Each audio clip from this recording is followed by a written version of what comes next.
Hello, everyone, and welcome to another episode of Toonkind at 12 frames per second. I am Authenticity. Today I'll be playing a Ticked Off Chicken. I am joined by my two fantastic friends. Hi. If we're going in order, that's me on the top part. Yep. Hi, I'm Magic. I am playing an idiot goat man called Seeker. Hello, I am Oatmeal, and I will be playing the professor. Hmm. It's worth noting that this comes after Into Silence, episode 2, Chiaroscuro's Call, and after the FPS called Distressing. Yep. It is definitely after that. Thank you, Oatmeal. Yeah, context. Contact. And if you haven't listened to at least Distressing, you probably should. Mm-hmm. You don't have to, but also you may be extremely confused. Mm-hmm. So, Seeker, you are emotionally distressed yourself on this fine day. And I think that you have chosen to you've chosen to uh, drown your sorrows in language in the local library. In When copious you amounts of books. copious Uh, amounts. I think he's just kind of like uh right now he's kind of just like perusing the shelves to like see if there's like something interesting maybe or anything that catches his attention or anything that he could recommend to the professor. Honey. Hey, can we get a quick vibe check from Seeker? How's Seeker doing? Guilty. Oh no. He's all right, question mark, but he still feels bad.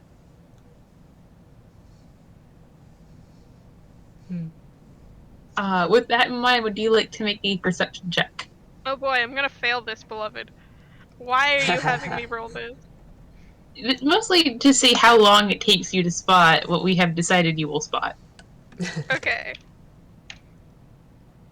Any.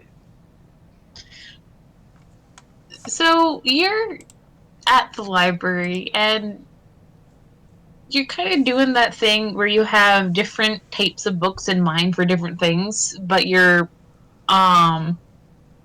priorities like are oscillating wildly. So you find a book that could spark the professor's interest, but at the time you're more thinking about um, maybe finding something that would comfort you.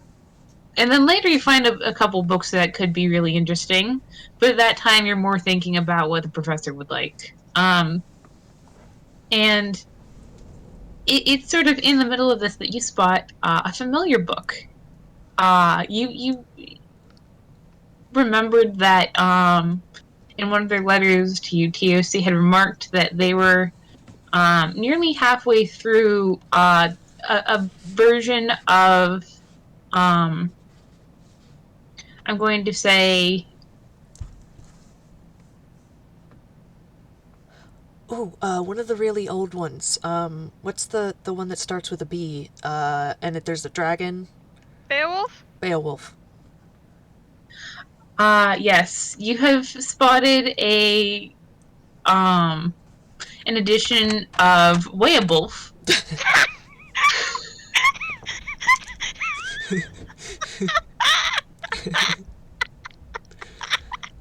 Oh, I love it. Sorry, I don't know, that fucking got me.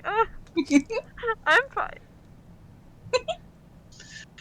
You've spotted a edition of Weabulf that's distinct because the spine says Weabulf, and it is the wonderful story of the ancient hero Weabulf. But the cover has been misprinted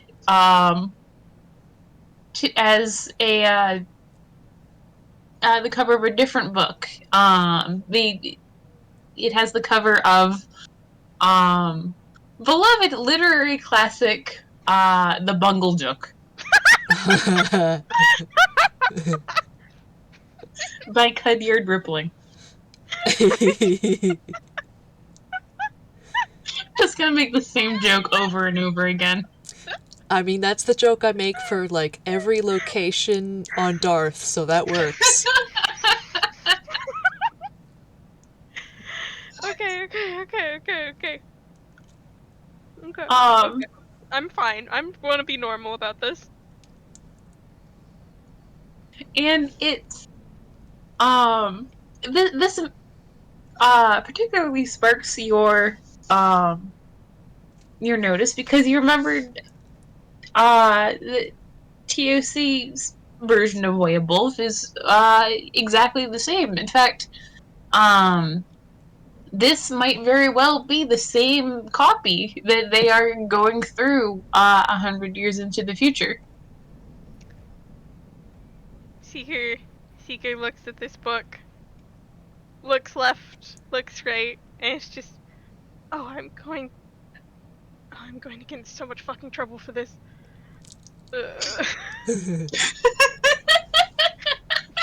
He puts his head in his hands and like kind of flips to the halfway point in the book, um, and kind of like maybe goes from that halfway to another like quarter into the book. And it's just like, how fast can TOC read? Um, like Not very. he's trying to do mental math and then just kind of like goes back like a few pages. It's just like, and then he like pauses and goes forwards like 2 pages, and then like he thinks about it, like he goes backwards 3. It takes him a while to like finally decide like, yes, this is the page that they're going to be on soon, right? Right. Um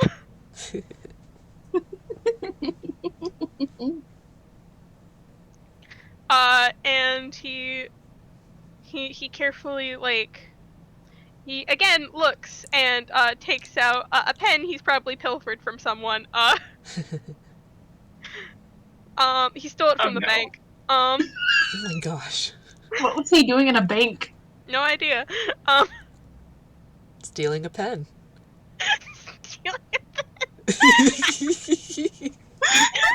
Chain still attached. Oh And my god. he writes in the fucking like tiniest writing that would still be noticeable, just like TOC. I really fucked up. I TOC. I fucked up real big because I was a nosy asshole. I thought I was being smart, but no, I was just being an idiot. Who had the professor's feelings, dragged up bad memories. Do you know how I can fucking make this up to him? Signed, S. Oh my gosh. Close the book, put it back. Um,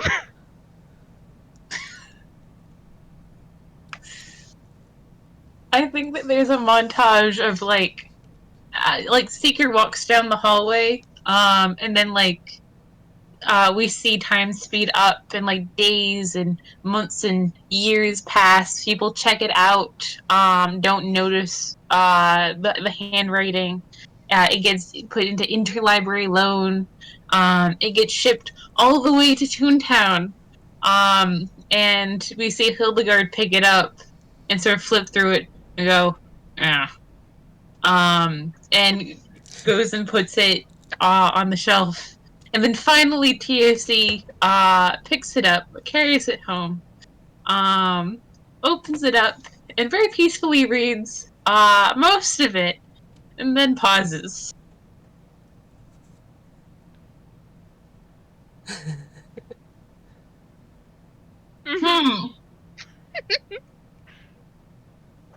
Can they perhaps roll an insight to see how, like, there's fucking up and then there's fucking up. yeah, sure.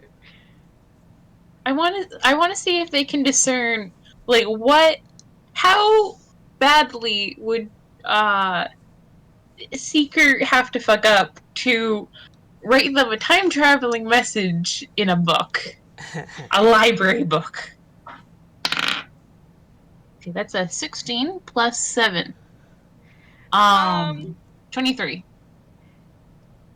TC, not only do you think this is, at least he thinks he did a real bad, because A, he's writing in a library book, which is, probably some sort of defiling of, holy relics by, terms of his religion, not only that, but he's being extremely straightforward. So he did a real big fucky wucky.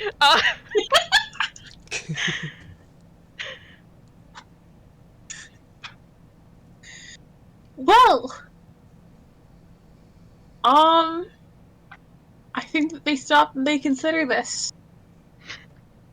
Because fuck. And I think that they sort of like they take a moment to like it's a quiet day. There's sunshine streaming through the windows. They were having such a nice day. Um and off in the distance they hear like a uncomfortable mechanical tugging sound. Um they're like, "Oh, I could bum a ride."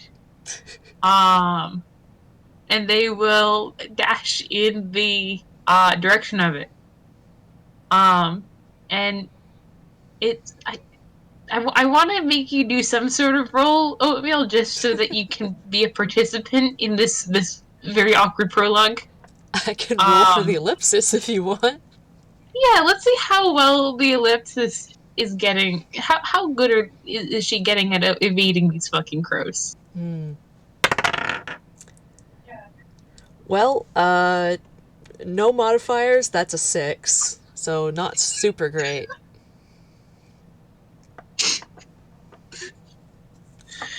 I think like it pans over from like TOC's window to the telephone box, and there's just the sound effect of as like crows just sort of like bonk into the side of it. It's not even the side with the door,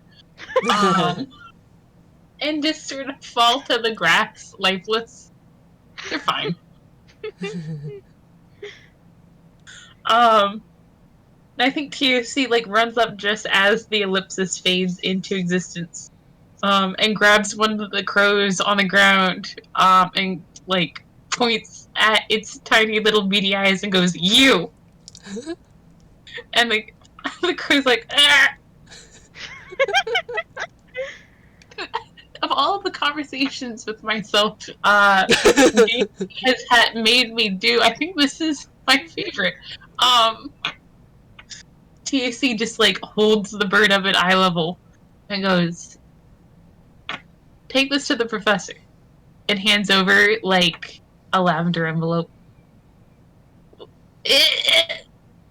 And they drop the crow and they walk off.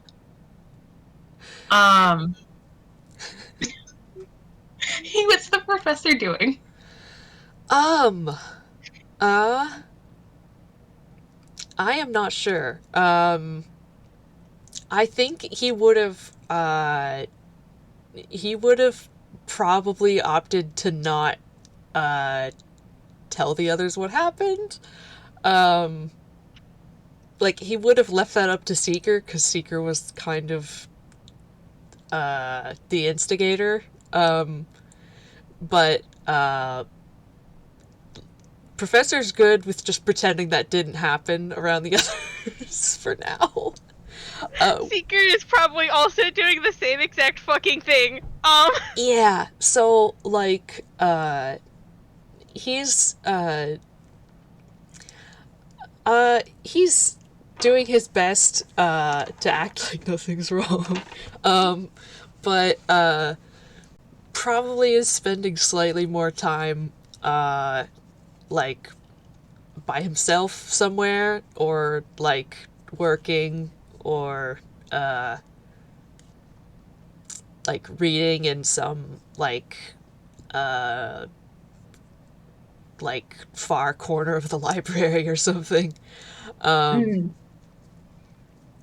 I'm actually curious. I'm gonna roll a deception to see how good he's able to uh like fool. Okay, what's my modifier? Deception. Okay, it's a 19. That's not bad. So I think Sasha probably picks it up. She's high whiz. But like Arata, Amber, Box, Sammy, like, okay, Arata maybe has a chance, but the rest of them probably don't. Mm-hmm. Oh, I wrote it wrong. It's fine. There we go. Mm. I guess my question is, wherever the professor is, where would he? How long would it take for him to hear a very polite on the ellipsis front doors? Well, I guess he would have to be in the console room, so if he just landed, so he's probably there controlling it. So Mm. so probably not long, and he'll just like go over and open the door because like what? What sort of security measures does the ellipsis have to keep the crows from just sort of flying in? What does she? Like, is there any sort of like anti-crow field? Any like I mean, I could say there's like an anti-life field, but like I think he just keeps the door closed. in that case, congratulations, Professor. The console room is now filled with crows. Fantastic. Like, yeah, honestly, I think that like you open it up and like you look because hello, and one just splat hits you right in the middle of your face and knocks your hat off. Gah. Oh, stars, Just not like, this again.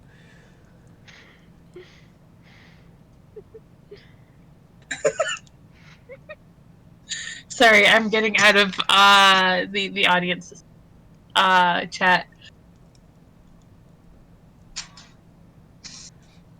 But yes, there are crows loose in the ellipsis. A good 20% of them are going, "Hey, we're the interdimensional crows." Oh my gosh. Yeah, he just puts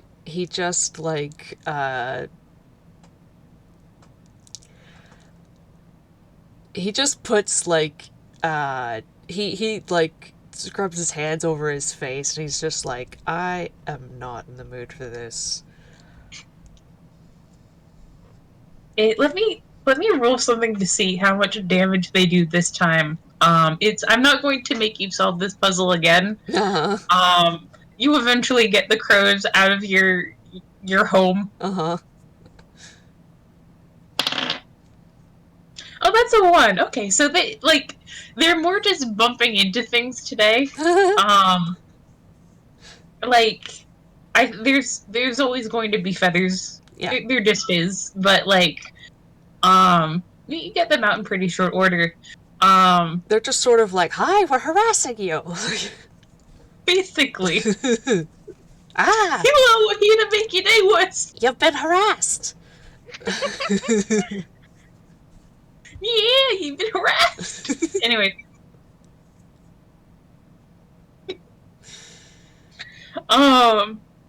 And just before the last one leads, they go, oh, also, special delivery.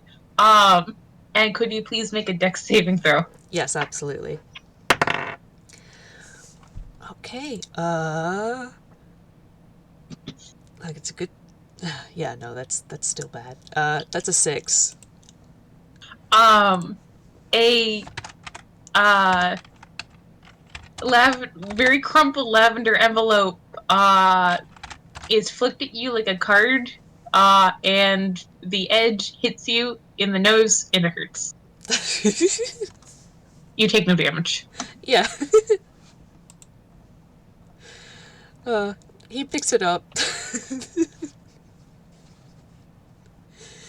Because I don't think he was able to catch it either with that roll. You see in familiar chicken scratch handwriting, Professor Urgent. Yeah, he's gonna, like, walk over, close the door, and open it.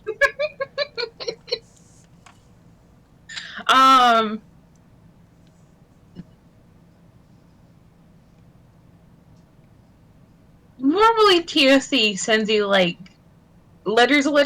This is more of a piece of paper with very large scribbles on it. At the top it says, "What the fuck happened?" Below it, "Seeker sent me, like, an honest letter in a book? Question mark?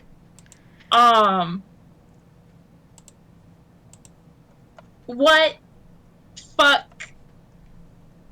Come pick me up at this." And then it has, like, formal coordinates and a time and a date. Nice. Yeah, he's just like... He's just kind of like, looking at it like, okay.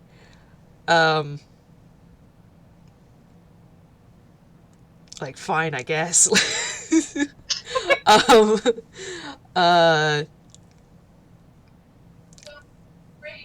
he just, like, he's like, Seeker did what? But then he, like, also gets it. Like, on one hand, like, you shouldn't do that. This is a time travel thing, you shouldn't. But also, like, yeah, what happened was pretty bad. He can understand that Seeker did something drastic. He's just like, yeah. So, he, programs the new coordinates, into the ellipsis. The ellipsis will land, in, an empty field, a good long distance outside of Toontown. Kind of not near anything. Huh. Like, TUC took a day to just sort of, like, travel. Because if a fucking dragon shows up to, mess with people, they just want to make sure they're not gonna squish anyone's house. Or duplex or whatever. And yes, on the view screen you can see, a very large, like, those bags you take with you to the beach? One of those, it looks absolutely jam-packed with shit. And on top of it is a slightly smaller chicken reading a book, looking cranky. It appears to be the Bunglejuk. Nice. That's great. No, I'm just thinking of, like, a canvas tote bag. My family always had, like, the LL Bean ones. I have the same ones. Yes. Yes.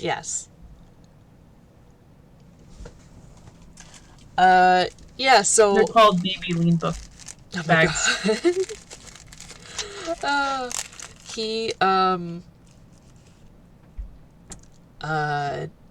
He just, like, takes a look at the view screen, and, like, the letter didn't say, like,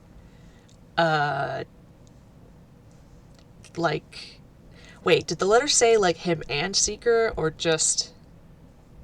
'Cause it was like, Said come pick me up.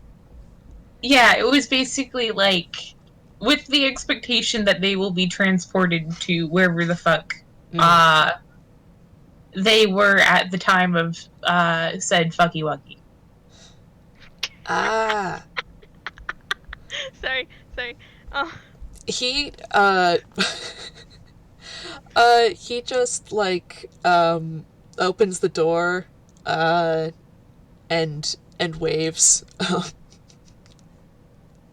He's a little subdued, but it's not like when he showed up that night, from Yeto. It's been a bad day, not a terrible day. Yeah. Okay. I think TAC like closes the book, picks up the bag, which is as comedic as you think. And like they walk up and they like put their wings up like they're about to start gesticulating wildly. Hmm. And instead they put their book down, put the bag down, and hold their wings out for a hug. Oh, yeah. Yeah. He hugs. Yes. Good fluffy chicken hug. Yee. Hi, TOC. They pull back and they sign. You look like you were hit by a truck. Hmm. Not the largest truck I've seen you hit by. What the fuck happened? He just sort of, like, winces, and he says, Seeker, Seeker pretended to be possessed to try to get me to spill something that he thought I wouldn't talk about otherwise. It went badly.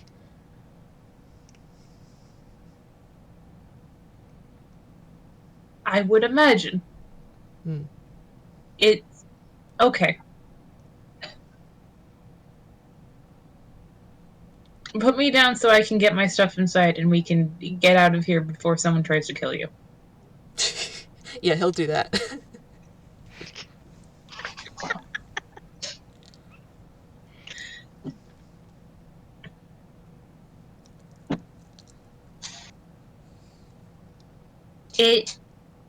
I think like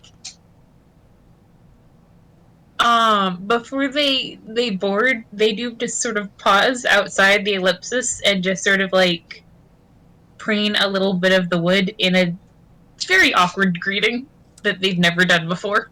Aww. That's very cute. They still don't have a present, they feel bad. Aww. They'll figure it out though. Once they step in, there's just a sort of just sort of a mental like poke. Oh, detect thoughts. You don't have to give her anything, but like that's what she does. No, I want to give you something.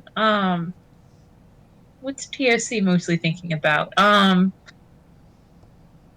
mean, I think every time they've boarded the ellipsis, there's been like an element of concern, especially for the professor, who does just seem to get into these situations. There's also a new awareness of her, and like, they're not just in a weird, crazy time travel ship. It's also a living thing that is part of their family, and that's a thing. But I think that like once they get through the doorway, their awareness zooms pretty intently on the situation with the professor and Seeker and what the fuck did their boys do this time. Yeah. No, that's good. There's just sort of a like a slight rise in the hum in the floor. 1 second. What is it? I have rehearsal tomorrow at 9. How are you doing, dear? Oh, I'm chill. I'm just trying to decide, like, I think Seeker is making tea right now, but I don't know how well he's making tea. I know he can make tea, but like I want to know how good he's making tea. Is he making tea or is he making tea? Okay, I'm back. Hello. Still all good? What? Yes. Yes. Nice. That is a good point.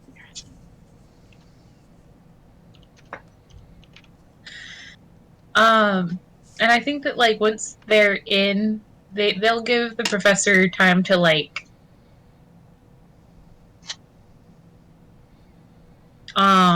get them underway, Mm-hmm. and then they'll just like hop up so that he doesn't hurt his neck looking all the way down at them, and be like, okay, here where none of the kids can overhear us. How are you doing?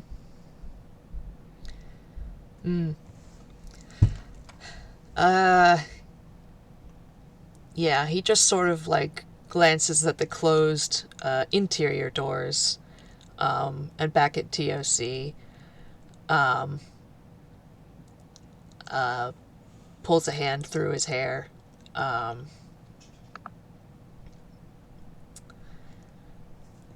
Um, well, um,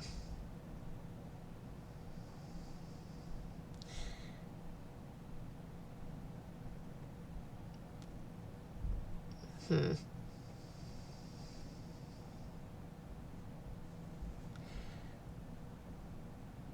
Uh, it it wasn't good.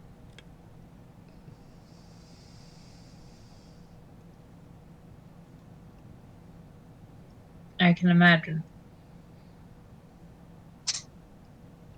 Things he didn't necessarily know before, did he? He knew maybe half of it. Maybe.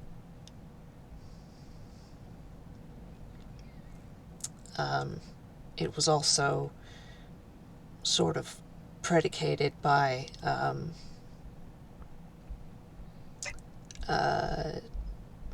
well, the question he asked was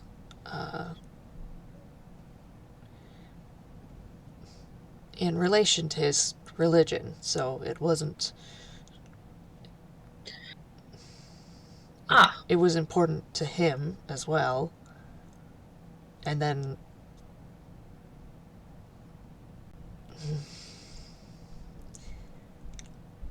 and he was pretending to be possessed, and he fooled me, and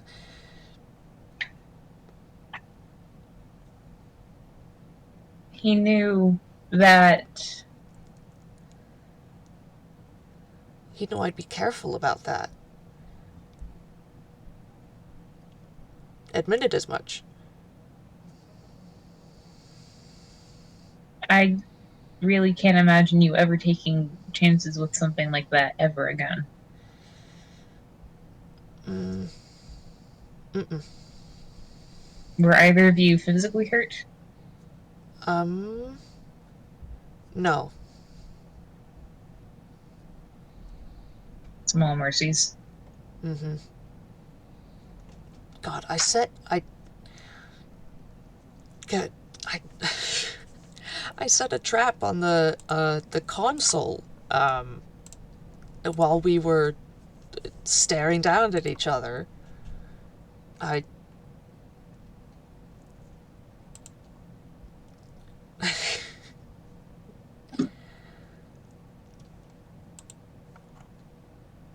that would have really hurt.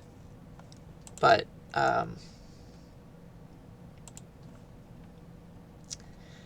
thankfully it didn't come to that. He broke character after I think he figured out that he got more than he bargained for.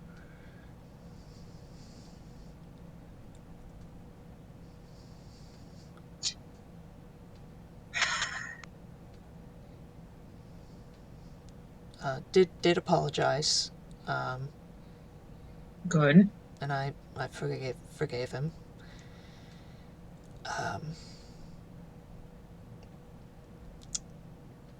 Logistically, I'd say the sort of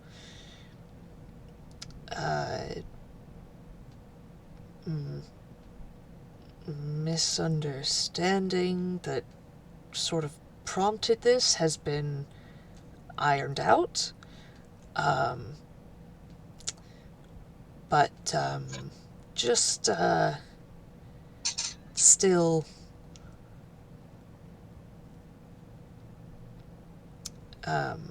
not completely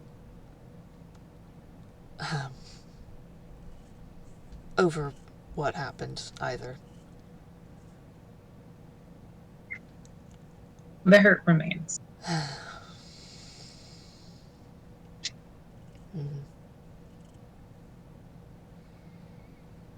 It's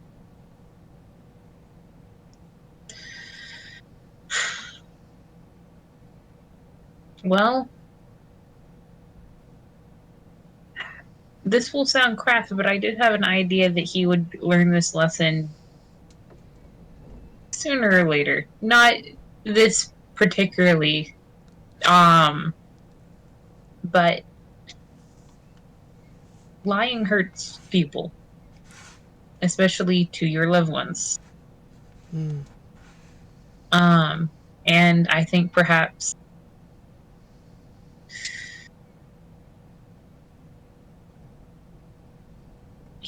hadn't quite realized how.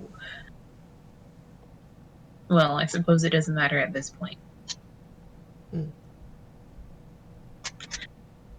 Just so you know, I am very tempted to make you park somewhere and just yell at some trees or something.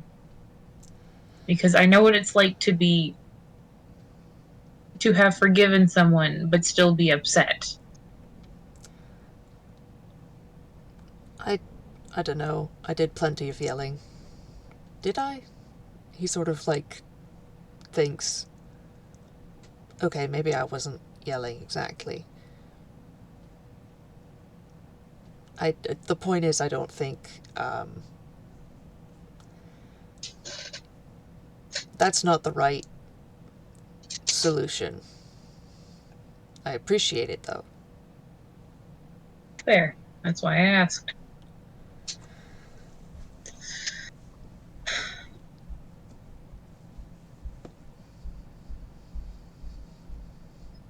I am glad both of you are safe, and I'm sorry that you've been hurt. Thank you. Thank you for coming and getting me. Thank you for coming. Well, mysterious notes found in library books that have crossed the span of time Good grief. Yeah, they hold out the book and they show the message. He reads it and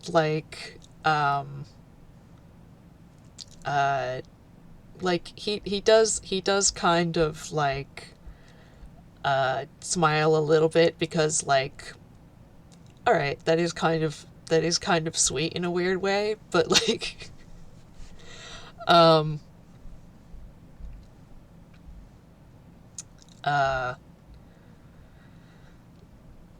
yeah, he just sort of closes it and bonks it against his forehead, and just sort of holds it in front of his face a moment and just takes a breath, and then puts it down, and he's like, all right, yeah, no, so he must have been really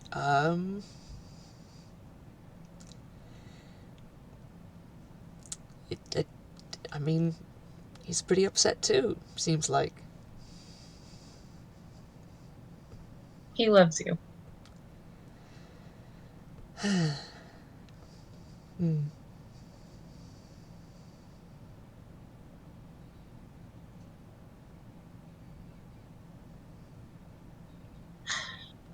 Well, the main reason I asked you to come get me was because I would like to take care of the two of you. Hmm. I would like to facilitate some honesty. Um, and I'd like to ask Seeker why he didn't just use pencil. Like it's one thing to write in a library book, it's another thing to write in a library book with pen. Pencil won't necessarily last 100 years. Somebody could erase it. Oh, couldn't they? I guess that makes sense. TOC has not. TOC has no concept of archival level ink. Um. Well, look at that. One mystery solved. We're being so productive today. Well, I think most of the others are occupied. I mean, should I fetch him, or I'm not entirely sure what you meant by that. I was thinking of making you a pot of tea first. Um. I look at what's been going on in your seats. Do you folks want to repeat it No, for the recording, or shall we just say people have gone to by the I time TOC gets in there? I mean, I was gonna have like Seeker walk in like right fucking now and be like, all right, well, Sammy and Sasha have taken over the kitchen, holding like a small like tray of tea. Oh, all right. I don't know why they have their own. Well, no, they haven't actually taken over the kitchen. I was just making tea, and then they appeared, and then they wanted tea, so I gave them tea. Ah. But Sammy was half asleep, Mm. and so Sammy started falling asleep at the kitchen counter, and Ah. so yes, tea. Hello, TOC. TOC has walked around the professor's legs. They look very cranky. Would you like some tea? I don't think I brought an extra cup, but you can just have the one I was going to use. And he sort of like hands Professor like tea. Thank you. You've been handed tea. TOC has also been handed tea. TOC downs it like a shot and puts the teacup aside.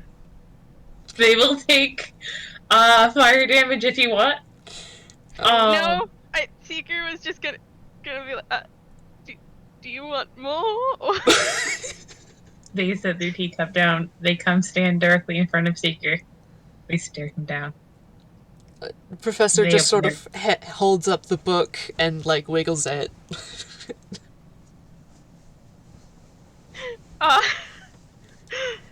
Seeker, Seeker stares at TOC, stares at the book, stares at TOC, and just like, TOC holds their wings out for a hug. Sure, let me put this, I shouldn't put this on the, no, just do it with one hand. He like, kind of like crouches down to give like a one-armed hug, still holding the fucking tray. They will take the tray from you. No, wait, alright, No, here, look, I'll find somewhere to put it. No, it's okay, I got it. No. I'm going to look. You don't understand. I can just God. He just like takes it from Seeker, like, and he's going to like touch part of the wall, and like, this like counter surface just like slides out. Like it looks like the walls, but like it's a horizontal surface, and he puts the tray on it, and he just turns around and like, you know, puts his hand out, like puts his hands out in like a shrug, like, see. Fine. You have. Oh. He grumbles into the hug. TOC like pulls you into a proper one. They're very warm and fluffy.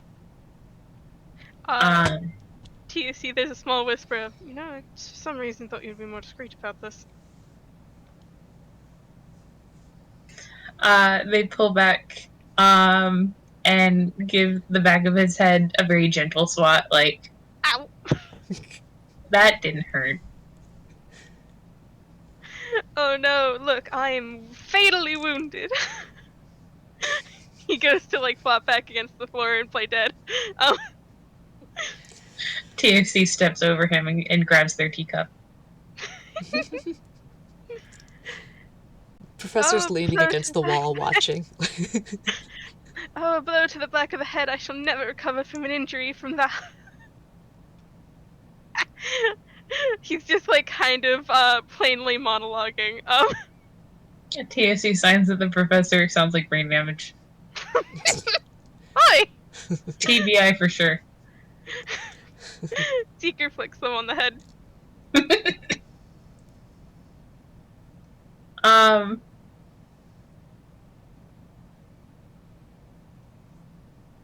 And I think that TFC will pour themselves more tea and just sort of like potato on the floor. Just like, boys. They have their boys. Their boys are both currently alive. Aw.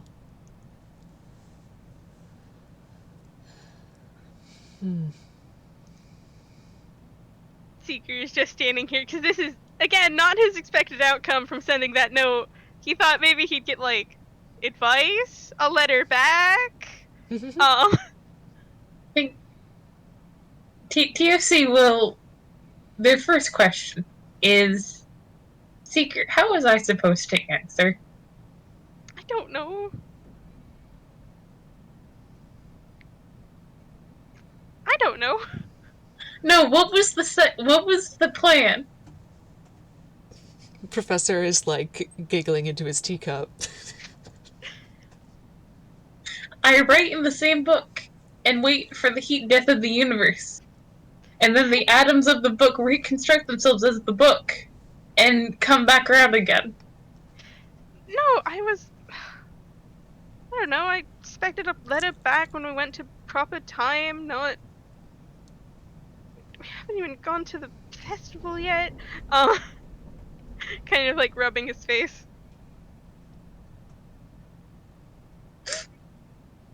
I didn't expect you to, like... I don't even know what happened. Why is this place covered in feathers? Do you remember the crows? The crow? Do you see you hired crows? No, they're the same ones that the Pete Moss sent us. Seeker sits here and, like... They've been following the ellipsis for months. There is a sound like the gentle patter of rain against the walls of the ellipsis. Professor just sort of glares at the noise. I think TAC's like, Seeker, don't be ridiculous. They didn't ask for money.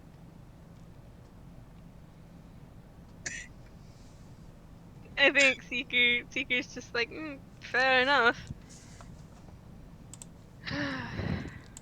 And also, you sounded legitimately very concerned. He kind of like adjusts his glasses.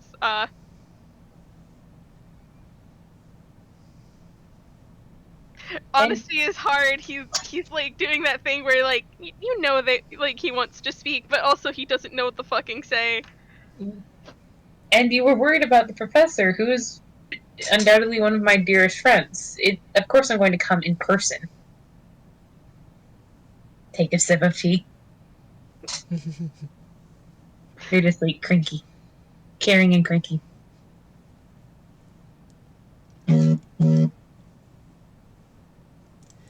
Professor sort of, like, tilts his head and he's like, I did give him good reason to be concerned. Oh, no, I'm not saying that anyone has been acting out of proportion. I'm just saying that I have also not been acting out of proportion. Mm-hmm. And I did give your question some consideration, Seeker. I did. Uh, I thought long and hard, and I think that I have um a realistic solution. Oh? Yes. A way that you can make it up to the professor, um, is to both be in good health and high spirits. And so I have come to make sure that both of you fucking relax for once. Professor just like glances at Seeker. Seeker Seeker like glances back. And if either of you two object, just know that you are setting a terrible example for the other one.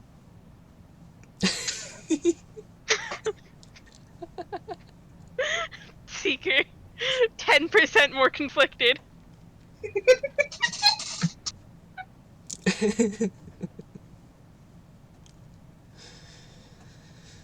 Hmm. Also, where the fuck have you two been? I know nothing. In the past. In UPA. Nice. Also in the past. In UPA. Yes. Well, yes. Color me shocked. How past is the past? 100 years, give or take? Mm-hmm. Is that what it was? Yep.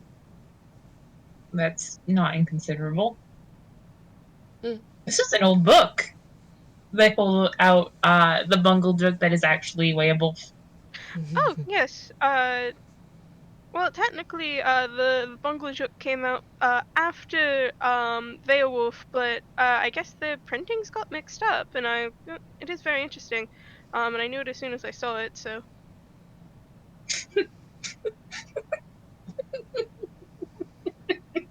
Sorry, the weird bullshit things I've been saying have finally caught up to me. Um, I mean, it's a wonder they even got mixed up in the first place. Like, what compels a sort of copying company to accidentally put the entire wrong book into a case like that? You know, I'm not sure the how they're translating like copying books down at this time, but if I don't think it's entirely by hand, but it probably is mostly by hand. Um, Laura would he's know. like, Lo would probably know. TAC, like, the eyebrows go down an inch. I'll I'll go corner Lo later to ask about this, among other things.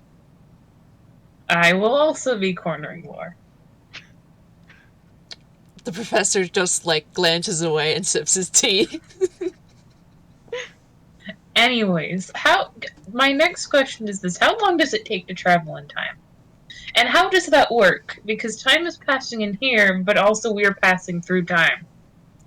Oh, well, we sort of go into a different dimension.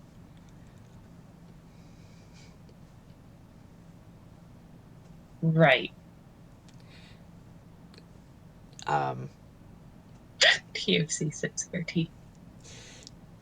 he's just like, he takes, uh,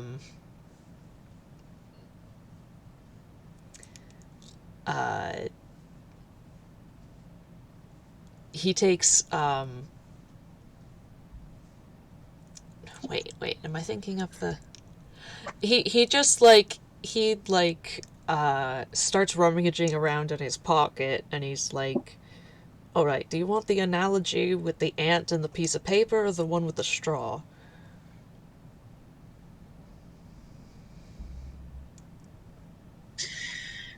TAC looks at Seeker. Do I want the ant on the piece of paper or the one with the straw?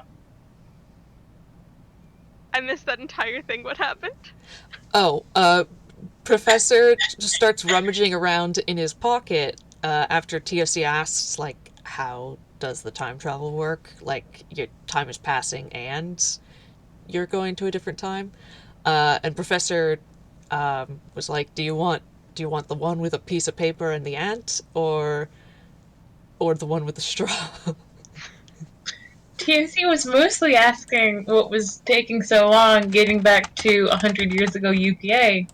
But this also works. Oh my god. Does it make a difference which one you use? Not really. I don't have an ant or a straw is the problem. Do I have a straw? I'm gonna roll Seeker's magic bullshit bag that someone gave him. Actually, TAC is just like, hang on.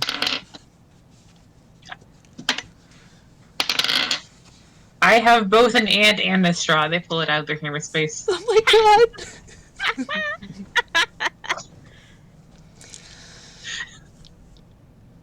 Well, just holding an entire ant. The ant, which is just spawned out of hammer space. Why am I alive? I can work with this. What does this mean? Professor takes the straw and like flattens it, and then like twists it into twists it so that it can bend. But he holds it out flat, and he says like, alright, so blah blah blah, time, beginning, end, flat line for most people, continuity. So with time travel, he takes the ant and puts it on the straw, just near the end bit. And he says, time travel, we just sort of bend the straw unto a point where for example, this beginning part can either touch or get very, very close to the bit where you are, or the ant is, and the ant can just cross the gap easily. And he just demonstrates. Wait, is the ant me or is the ant the ellipsis? Ant is the time traveler. Okay. TAC is concentrating hard. Seeker's writing notes. I took this analogy directly from A Wrinkle in Time, so I recognize it. yeah. But he gives the things back, and he's like, that's basically it. You do still need to, the ant does still need to move from point A to point B, you're just able to make it shorter. I see. It's not instantaneous, there is a small distance to cross.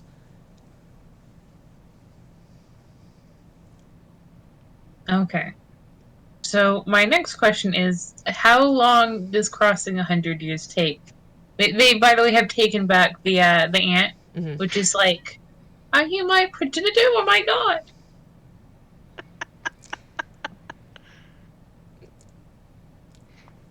The professor is just like,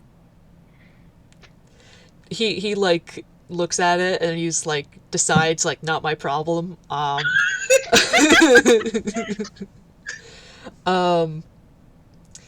Oh well, 100 years, there is no one answer for that. It can be different every time.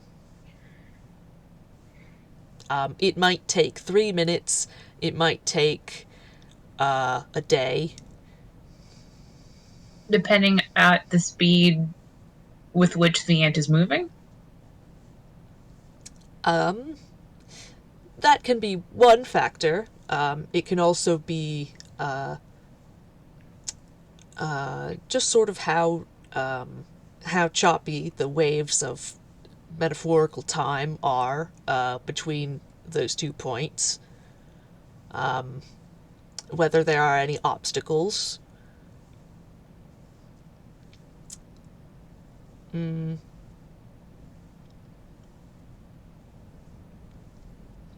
Whether your time machine gets distracted. I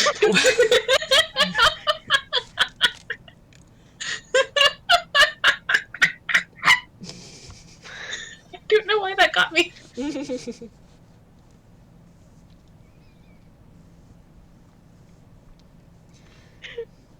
There's a small flashback to Professor standing in the middle of the field. Why are we here? Here, Ellie, pretty flower. I think TAC's like, well, if we're unless there's anything else we need to say in this particular conversation, it's may I try something to sort of expedite it? Sure. Sure. Let's see. The last time when you and I tried this, it didn't go so well. But scene change. You have now arrived in 100 years ago, UPA.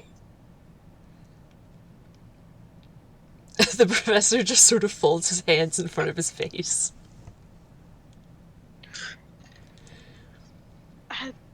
I'm going to roll just like I don't know. I'm just gonna roll a straight d20 to see how Seeker did on that. How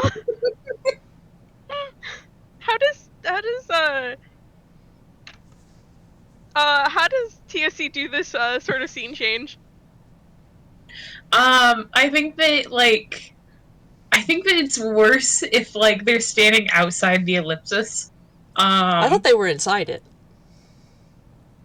No, like they were moving and now they're parked and they're like outside it with the ellipsis in the background.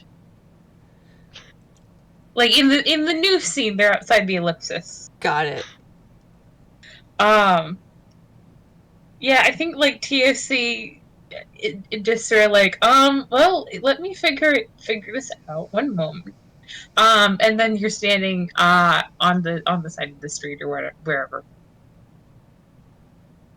Seeker somehow standing on top of like a garbage bin. That's just where he fucking ended up. The tea tray crashes to the ground, and TOC's like, "Damn it!" The what? The tea tray. Ah. Do you see the teacups? Oops. Do you see? I can mend one of them. Actually, I can mend 3 of them. Well, there's only 2, so. TOC will mend the 2 teacups and the teapot. Nice. With the pocket watch of mending. Where exactly are they?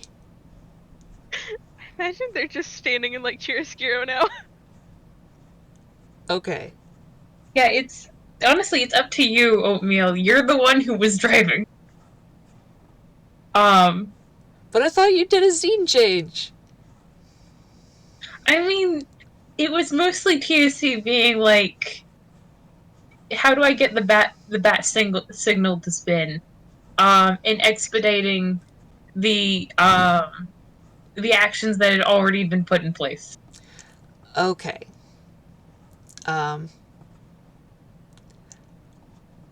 See, the problem is I don't know where TOC wanted to go.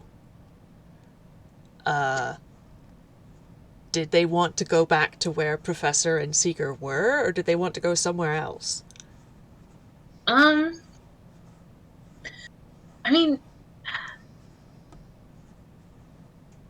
maybe another person to ask this of would be Mira, because Mir is the one who will want people in the same, like, in a correct space to start the next part of the, like, overall plot. Mm. Although I guess they could just, like, move again. Um, I mean, I was imagining we basically took a pit stop to pick TUC up and then went back to the proper time, because I imagine people were still kind of like doing shit around town if they wanted to. Like that's how I was sort of envisioning that this was. Mm. If I'm not incorrect with the both of you. I like that because it does, like, um, it does suggest that, like, one of the others, like, comes back for the ellipsis and is like, the ellipsis isn't here. And then the ellipsis shows up and the person's like, what the fuck? How long has it been? I have no way of knowing. That is one thing I think the professor wouldn't do, because that's a legitimate concern, because the ellipsis is so prone to failure. Fair enough. So I think he would have at least made sure everyone was on board before he sort of ran this errand, and then, sure, they can be in Chiaroscuro now. Excellent. Maybe it's something where like someone had things they wanted to do in Chiaroscuro, but like they were on the ship, because like it was nap time or something. Sure. Maybe it's like, this is where they sleep. Like, yeah, this is like their fucking sleeping quarters right now. Right, Thank right. you, Professor. maybe it's like 4 in the morning. maybe. And they're both neglecting to tell COC it's 4 in the morning for them. I mean, TSC, like, looks around, realizes it's dark, and then looks at the two of them. Guys. You sent the crow. It seemed urgent. Why were you up dealing with crows at 4 in the morning? Why weren't you up dealing with crows at 4 in the morning? It was the afternoon, we just time traveled. I only sleep 4 hours a night. You only get 4 hours. No, okay, I only need 4 hours. I'm an alien. And then how many do you get? All of them. You Looks at sleep all Seeker. day? What? You just like to get all of the hours of sleep. No. All 4 that I need. Seeker has a little gremlin grin on his face. TSC looks at Seeker. Do you also only need 4 hours of sleep? Oh. Oh no, I need the normal amount. I went to bed early. Insight check. Yeah, sure, go fucking ahead. That's a 19 plus 7. I can still beat it. Professor's just counting, like, on his Yeah. fingers, like, elves, half-elves, times ours, like, different species that don't need that much sleep. TOC, you have, gotten higher than Seeker, even though he got a 21. Bed. March. Nope. Go. Nope. Mm-mm. Nope. He's just like, no. No, Fine, alright. I woke up, like, maybe an hour ago and I couldn't fall back asleep. What do you want from me? Survival. I am surviving! Well, Survive more. How do I fucking survive more? He's just cackling. TSC's like, fine. You're both lucky I'm prepared for this. And they go rooting through their BB lean bag. That's worse than the bungle joke. It's one of my favorite things. Just switch the first letter and the last letter, or the first letter and the middle letter. God. And they pull out a enormous weighted blanket. The volume of the bag does not seem to go down. And they hold up the blanket and they approach the goat menacingly. No. He starts to back up. The interior door is closed.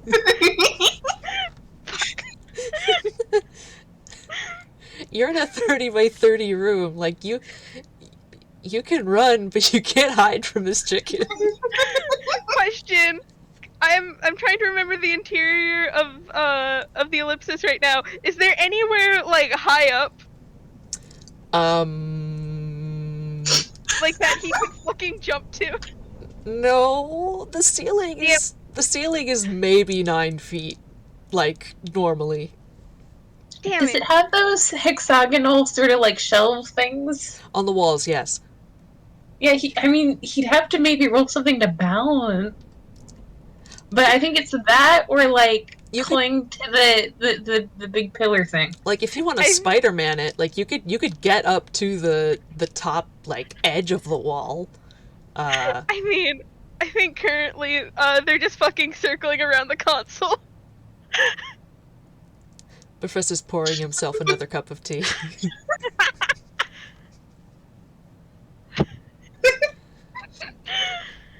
She's like, I do not need to sleep right now. I'm fine, TSC.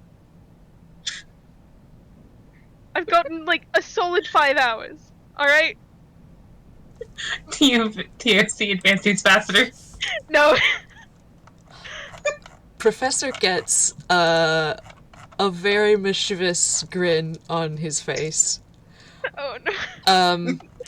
And casts sleep at 5th level.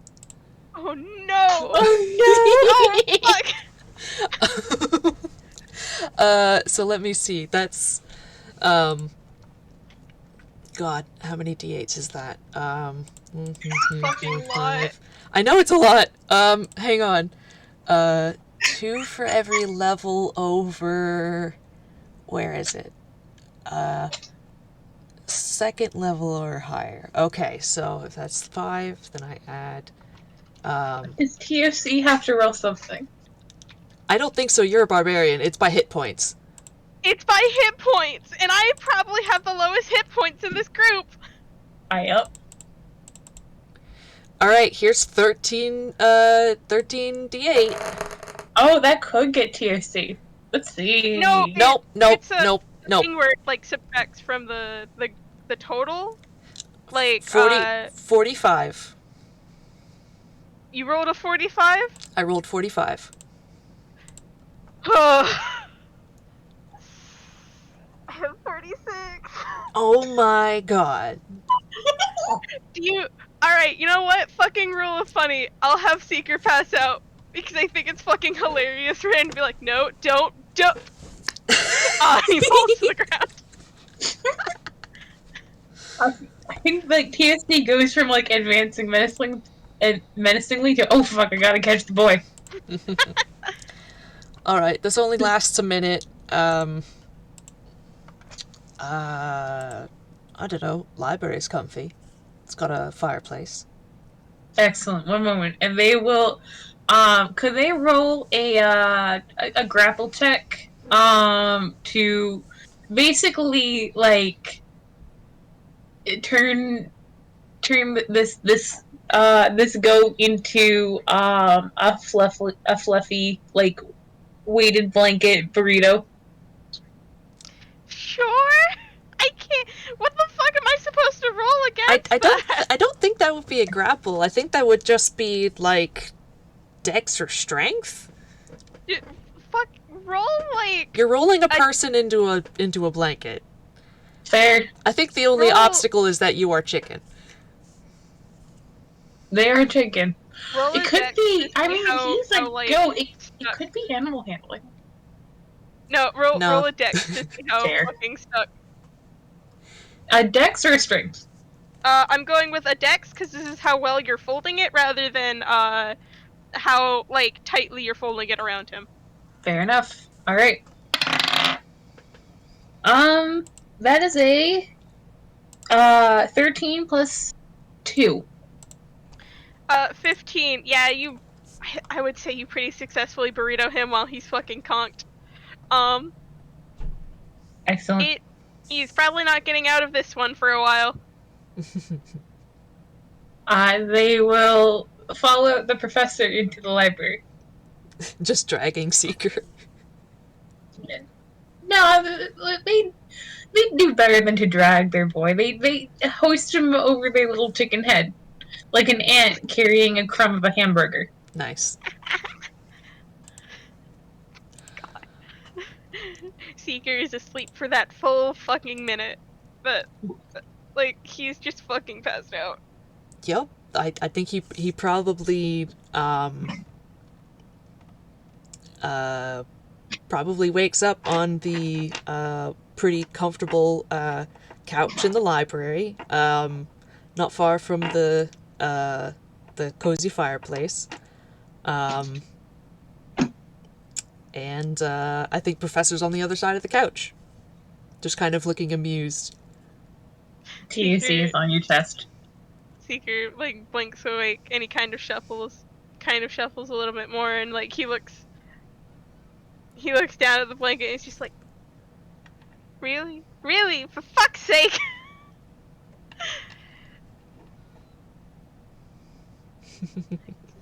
He's like wriggling. TUC is making happy chicken noises.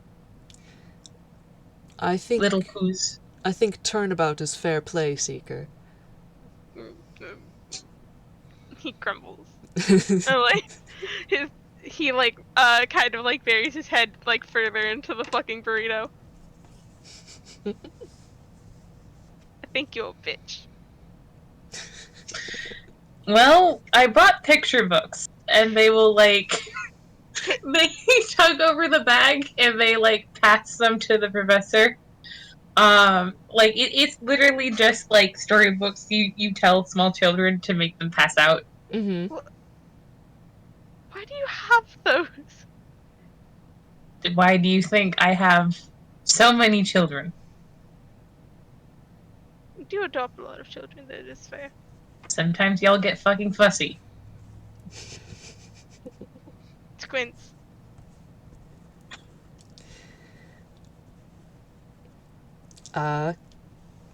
Yeah, Professor will read the book, and bard that he is, he cannot help doing voices and being dramatic. I will roll because he was kind of in a state before this. What's his performance? Okay, so it's a 10. All right, so like he's kind of tired, despite having got all of his sleep. But like, but it's a decent, it's a decent reading. It's entertaining. I'm going to roll stealth for the chick. Okay, the stealth is okay, not bad.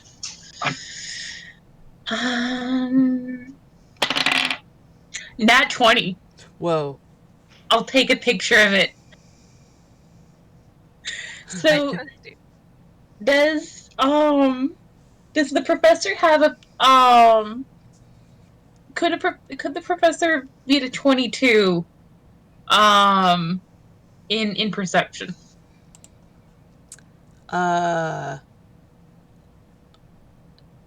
Only if he got only if he got a nat 20 or a 19.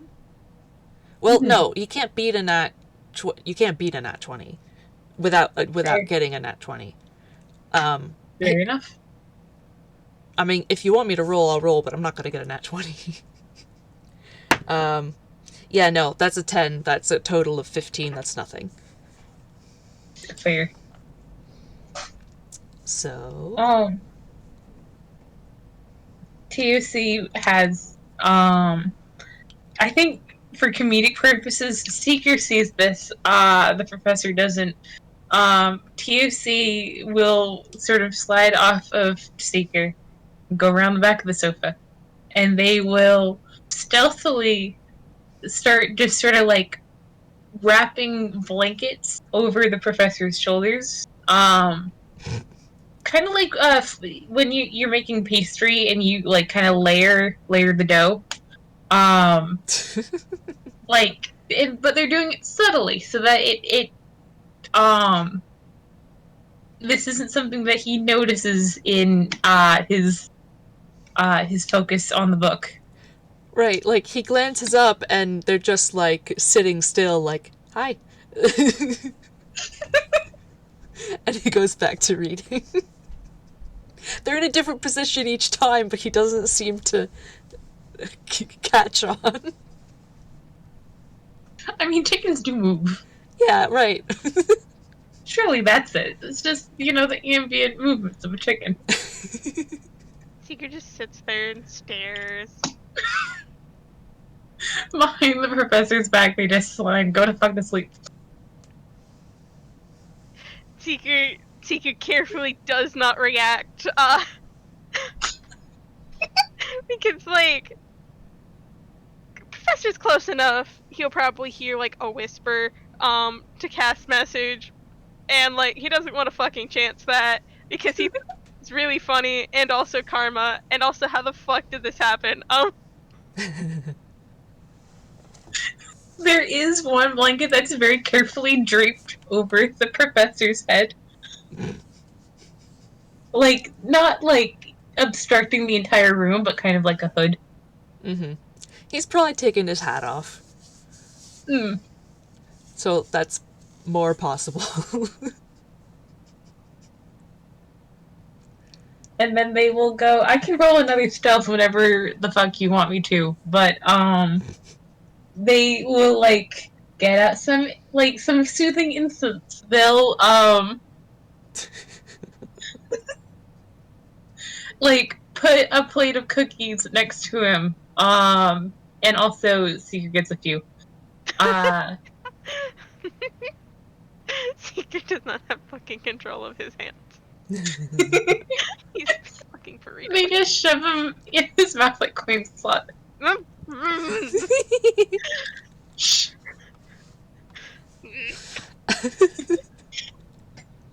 They are good cookies. They're good cookies, but he's still chewing them with spite. I mean, you got a nat 20, man. Like, you at least get all that done. Would you both make me, would it be a wisdom or a con to stay awake? That would be a con. Okay. Cons, please. Oh, bards. I'm gonna say because he was sleeping and he woke up to make tea, that he's not wearing his fucking toe tappers. Thank you. Yep. You may think that he has a low con because he's a bard, but he does not. He has a very high con. Because I want him to not be as squishy. DC, by the way, I'm going to set at 15. Oh, I definitely. I beat it. Ooh. Yeah. Because I rolled my con. I am proficient in con saves. I think. Am I? Oh no, I'm not. It's just a high number. Go figure. I am not proficient in con saves, but it's still a +3. So that's 17. Damn.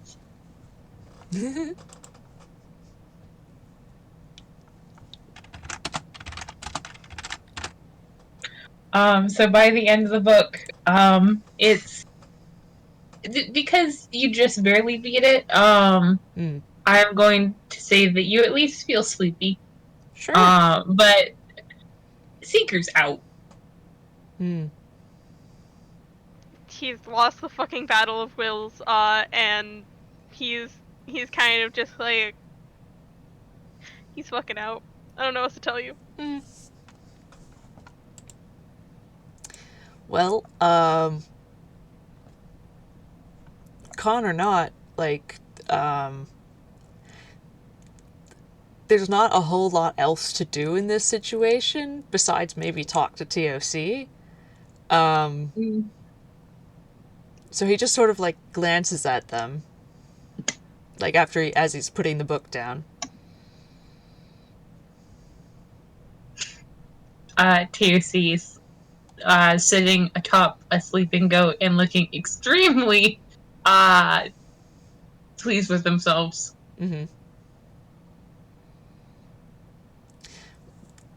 Professor, as he's like putting the book down, like notices all the freaking blankets and just kind of looks around like, what? TOC has a little knife cat face. Don't worry about how it works with the bard. Or with the beak. But then he just sort of like shakes his head, amused, and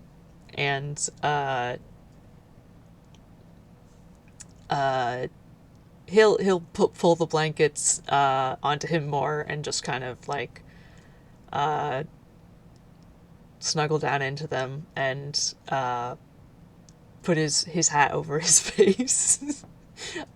And he's gonna take a nap, I think. That's good. I think that TOC will stand watch for a good long while. And probably after an hour or two, they sort of like blink themselves more aware and look at the walls and sign. Would you let me know if I'm needed in here again? Let me think how she responds.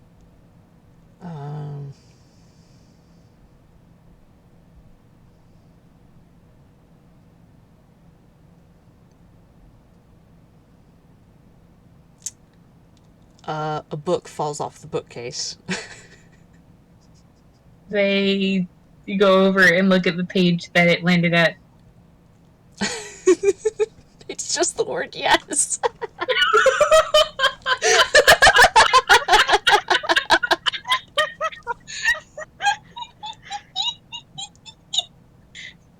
It's one of those like huge print like children books where like sometimes the whole page spread is a single word. And it's yeah. They will It's a little on the nose for the ellipsis, I'll grant that. Fuck. Whew. Oh, my life. They will put the book back and they will sign a thank you and sort of pat the wall as they go by. They're still very awkward. And they will head towards the nearest kitchen, which we can probably say is not the one that Sasha and Sammy have taken over because we didn't invite them to this one.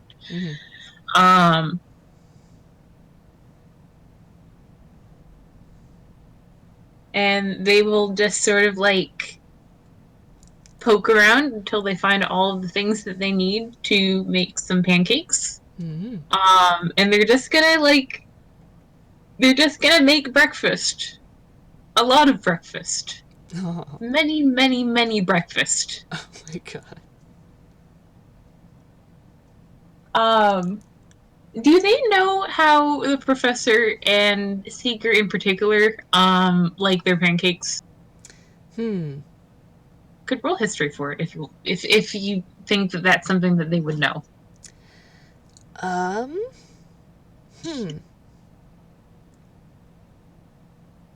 I. Uh. You know what? I think in a sort of like off-screen conversation plus that one time he brought they had the Ren meeting in the ellipsis. Professor might have made like an offhand comment about uh, those berries that he had that tasted uh, like buttermilk waffles or something. Mm.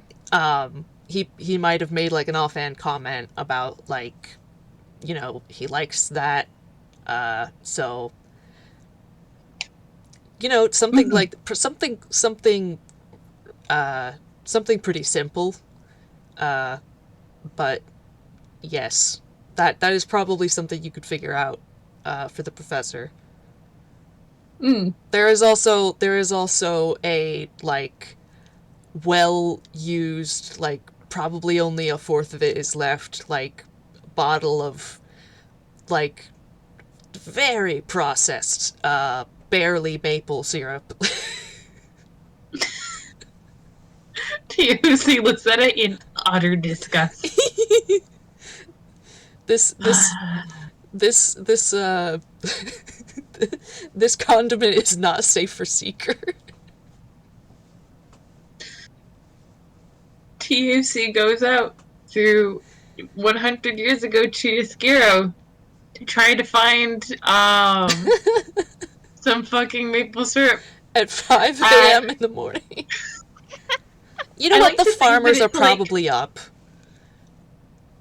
I like to think that it's like they find like a dollar and nickel store. Um, There's a or candy no, store? no, like a dollar and nickel store. There's a grocery Um, store in the There's a town grocery? map Okay, right okay, above. I didn't. Yeah, it's right across from the candy store. Oh, okay, gotcha. I was looking at the maps earlier because I thought we were in the middle of town, but no, we're still in the ellipsis. I like to think it's the ancestor of the cashier that they terrorized in part 2 of the Witching Hour. Oh boy. Just like impart some like family trauma in there. Um, and they will buy some seeker friendly maple syrup. Um, and yeah, I mean, I don't know what else to tell you. Like they cook up some eggs. Don't worry about it. Some like little breakfast sausages. Bacon certainly. Like they just make a big spread. Mm. There is grits in there. Ooh, nice. I What? don't like grits. I'm glad you do. You can have my grits. I don't know if I've ever had grits. They're I'm okay. told I've had the bad grits. The grits that should not be counted as grits. Oh, shame. They're just kind of like oatmeal made of corn. That doesn't help me because I've never had oatmeal before. Ow. No, oatmeal's right there. They're in this FPS. Okay. I go Sorry. bury myself in blankets. I have already have your character. Anyway, breakfast spread. Yes, and it's I assume they have a hot fridge. Sure. Like it just seems like something that they'd have. They put it in the hot fridge to keep warm. It's an alien spaceship. If you want to time lock your meal, you could do it. TC spends a solid hour trying to figure out how to use the appliances.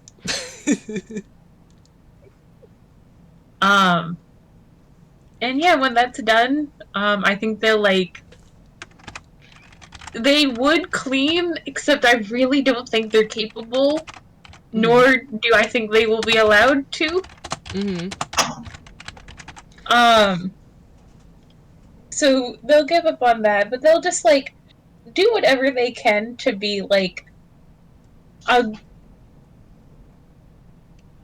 first a good house guest, and then second, like, to make sure that when they wake up, there will be the least amount of, like, unfun things to do. And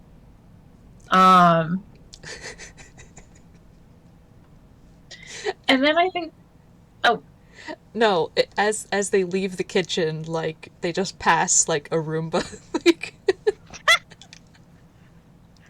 that's, like, heading.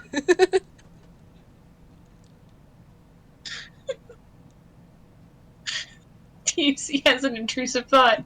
TUC attempts to resist the intrusive thought. And then it just cuts to them riding on the Roomba in their little potato shape, just like, I guess this is delightful. Oh, delightful. But they will just sort of circle back to the library, and they will just sort of watch over them.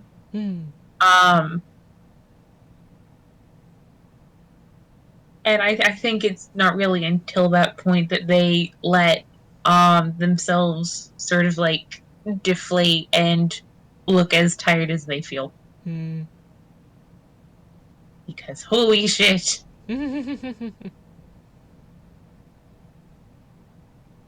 Yeah.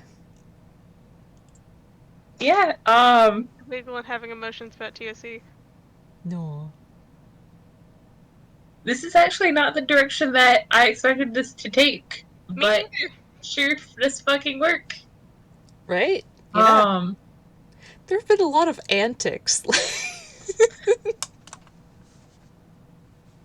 Honestly, like, I'm poking the TOC in my brain, and I'm like, did you come here to take care of them? Yes. Did you also come here to, like, provoke comic relief? Maybe? Was this your plan all along? Imaginary person that lives in my head? Regardless. Is there anything else we wanna do with this?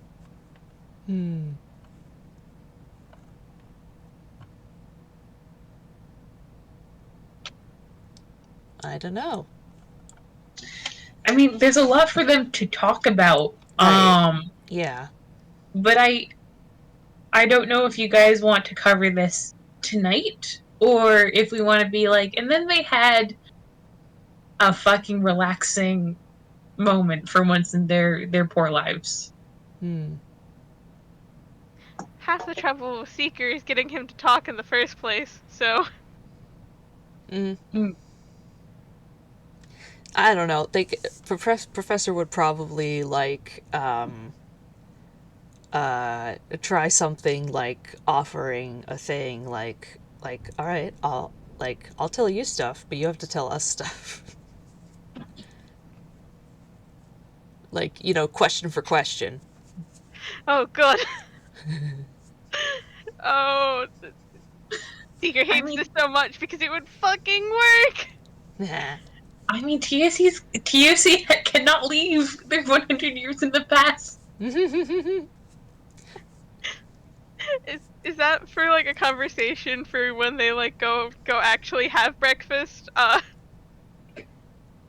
Yeah, I mean, if we want to keep going, do we want to keep going, or do we want to take a small break first and then decide if we want to keep going? probably smart.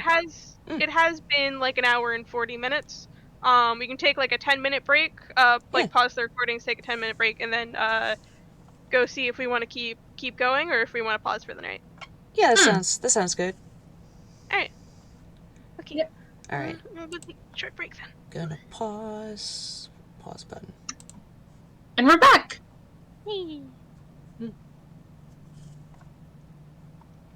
So, do we want to roll something to see who wakes up first? If it's a con, I'll beat Seeker. Wow. Okay. I mean, I will also be Seeker. Okay. I guess he's just waking up last. I say this with all the affection in my heart. I'm not actually angry. uh, 19 plus 7. uh,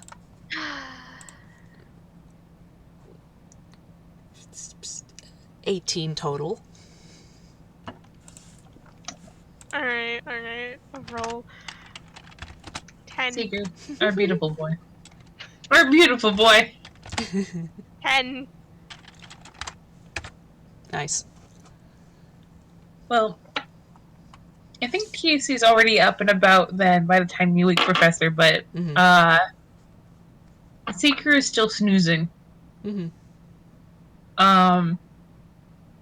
What ear would you like twitches to do? cutely.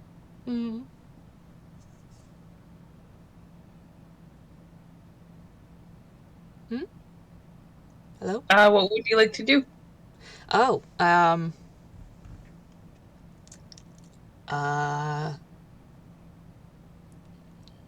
mean, he's gonna, like, get up and stretch and wonder where TOC is. And probably just, wander outside and go in whichever direction feels right. I think you definitely see the resplendent breakfast array. You didn't even know that you had hash browns, but there's hash browns.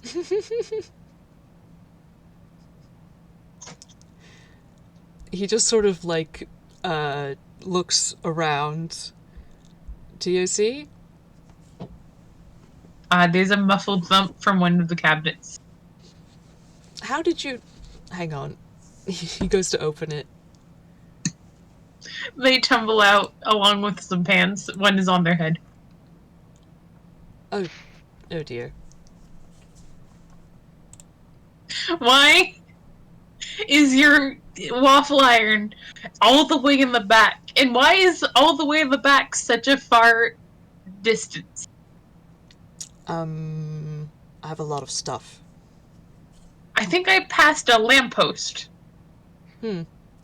Maybe.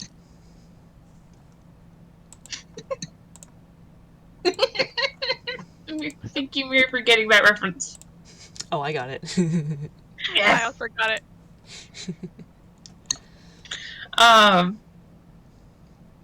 They will sort of shuffle their feathers back into a dignified array and turn back around and drag.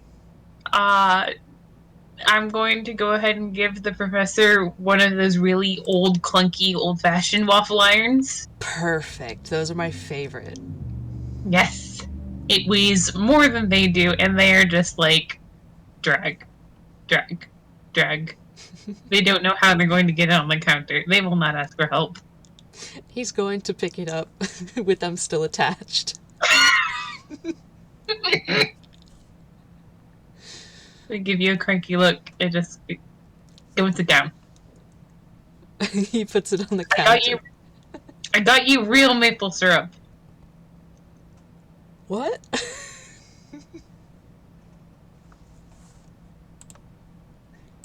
They turn around and they start they pick up the bowl of batter and they start figuring out how to warm up the waffle iron.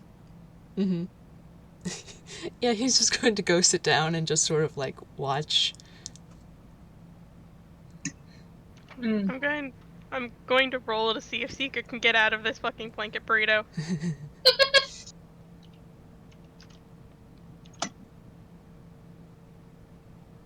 Let's see, would that be like an acrobatics? Because it's you did want to do crap. I mean, would that be a body-based dex? He's not wearing his shoes. It doesn't matter. Fair enough. I just rolled straight dex. That'll 22. do. Yeah, actually, now that you really put your back into it, like, it just seemed like you were trapped in the blankets, TUC would not actually, like, restrain your movement. Mm. I think there's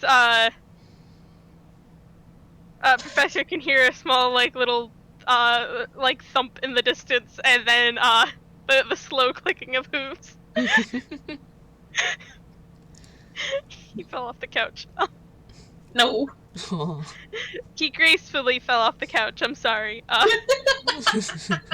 off the couch with style. I'm just imagining, like, his little hooves dangling over his face. Like, no, why? But yeah, he kind of like walks to like the door of the kitchen, like sort of like kind of rubbing his face. Hello, good morning. What? Good morning. Ugh. How long have we been asleep? Fuck. There's pancakes. TUC is now examining the coffee maker. Long enough for pancakes. Long enough for pancakes. Damn. All right. Kind of stretches. Has TUC started tea at all, or? There would be a pot of tea. Okay. I think they look at the professor and they just, do you drink coffee? His nose crinkles, and he just says, "Not really." I refuse to give coffee to you. What? They stopped trying to fiddle with. That was said to Seeker. Oh. I feel like I should be offended, but I'm really not.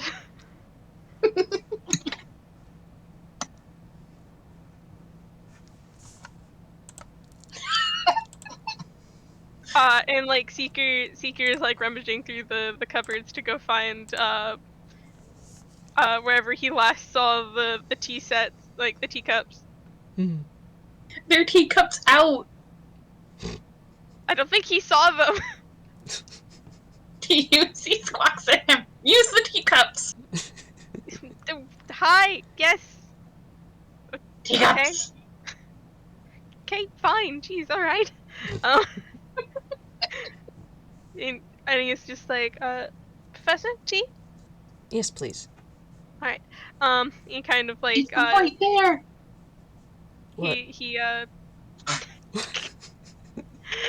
he pours them all some tea to like, well, he pours him Professor tea, and like if TOC is done making things, pours TOC some tea.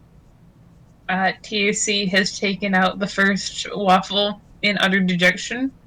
The first waffle is always imperfect in some sort of way, and I'm going to say that this one is blacker than they are.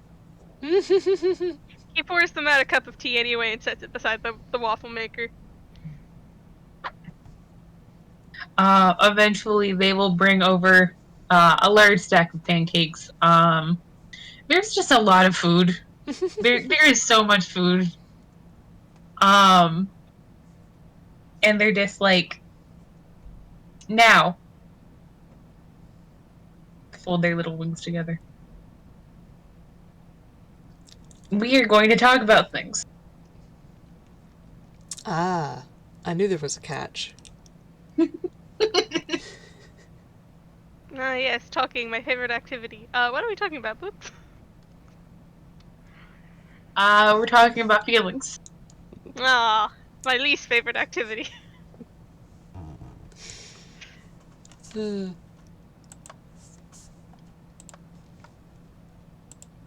How about this? And I think that they take the cozy off the teapot.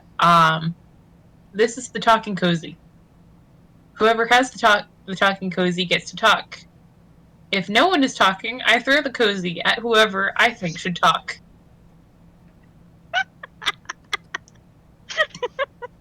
We're not 5. They take a bite of waffle.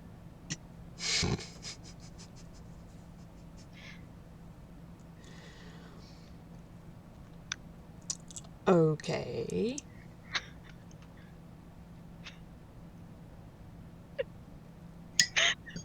Sorry. Cozy is getting to me personally.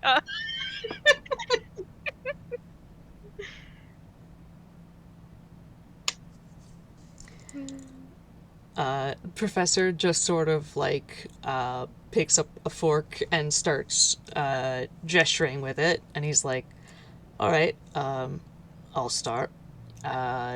You scared me."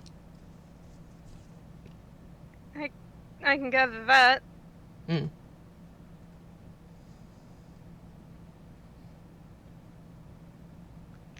He just sits there awkwardly, kind of looking to that. Right. Specifically in the way that I was scared for you.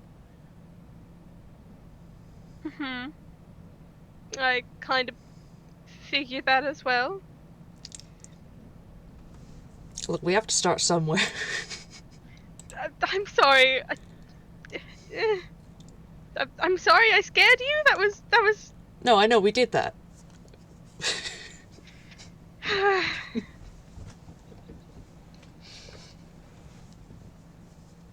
uh,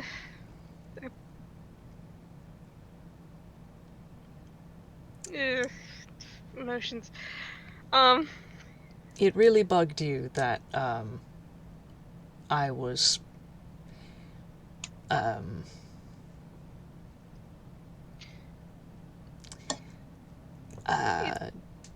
sort of reacting poorly to the plot being mentioned. Yes, I was.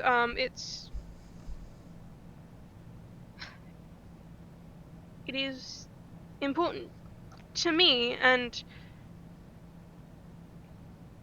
I don't know. It was just bugging me. You always seemed so exasperated with it. Hmm. Like, I don't. From my personal sort of standpoint, I don't quite understand how it's, I don't know, a big deal. I don't get it. Hmm. Like, I don't understand what I can contextualize as something akin to a force of nature to be something that you can curse at. I don't know. Hmm. That's fair. That could partially just be due to a cultural um, um,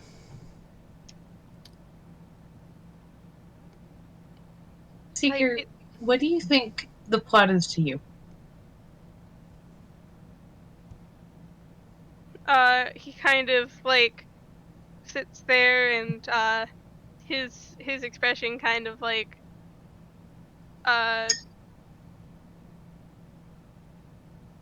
is uh, the plot is the plot. It's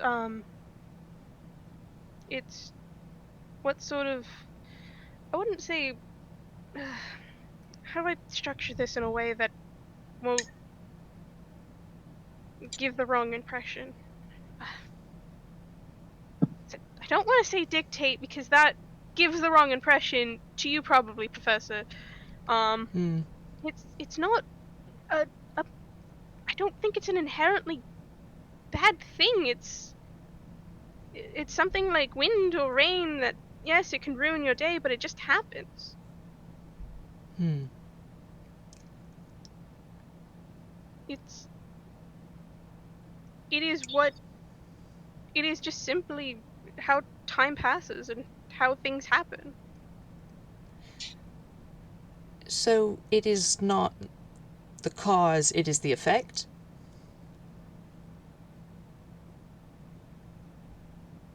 Sorry, I'm sitting here and thinking about, okay.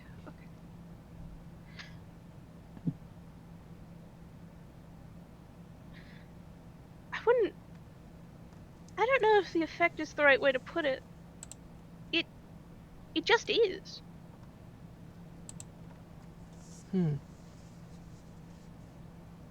It's The plot is both what what themes the world sort of works on, and sometimes it's observable pattern within people's lives, but other times it just is.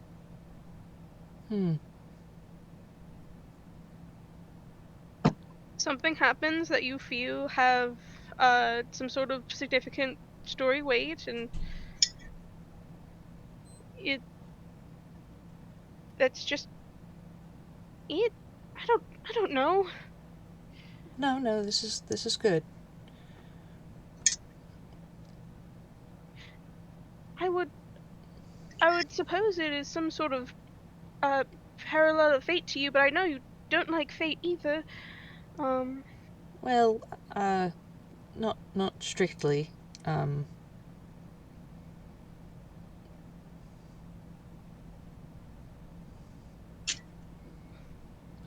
He takes a sip of his tea. It could very well be just sort of a it could be come down to a different sort of cultural point of view. You see, time SARS don't like to be controlled by anything, ever, even each other. And it's actually a really significant part of our history to have essentially rejected the powers that existed and more or less conquered various forces of nature. So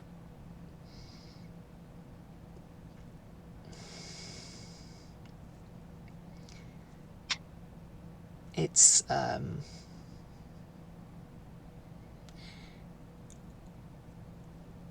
difficult to accept the idea of a pattern or a force that I don't at least understand, if not have a few tricks to bend and work around. I instantly want to tell you everything I know about the fucking plot, like right here, right now. Mm-hmm.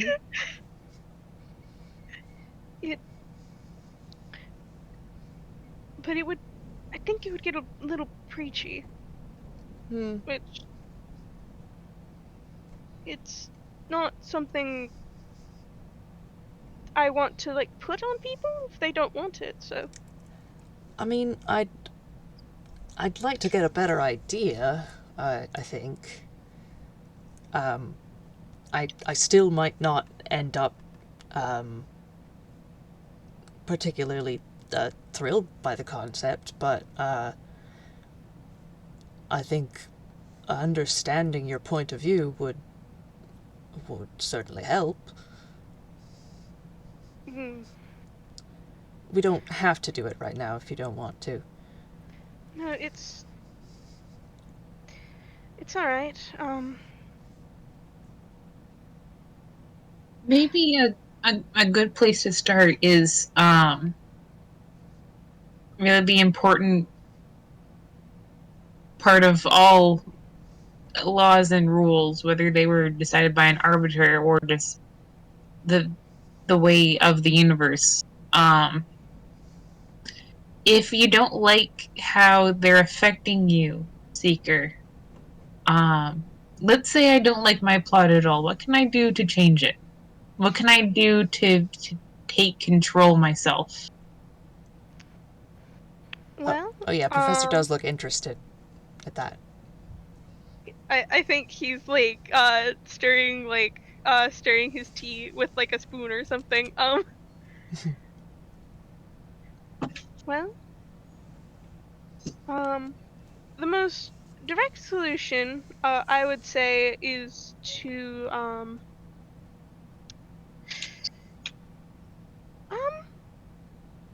this is going to sound weird, but in specifically the meta life, the green half part of my religion, there is a way where you could pay green light to get a different story for you.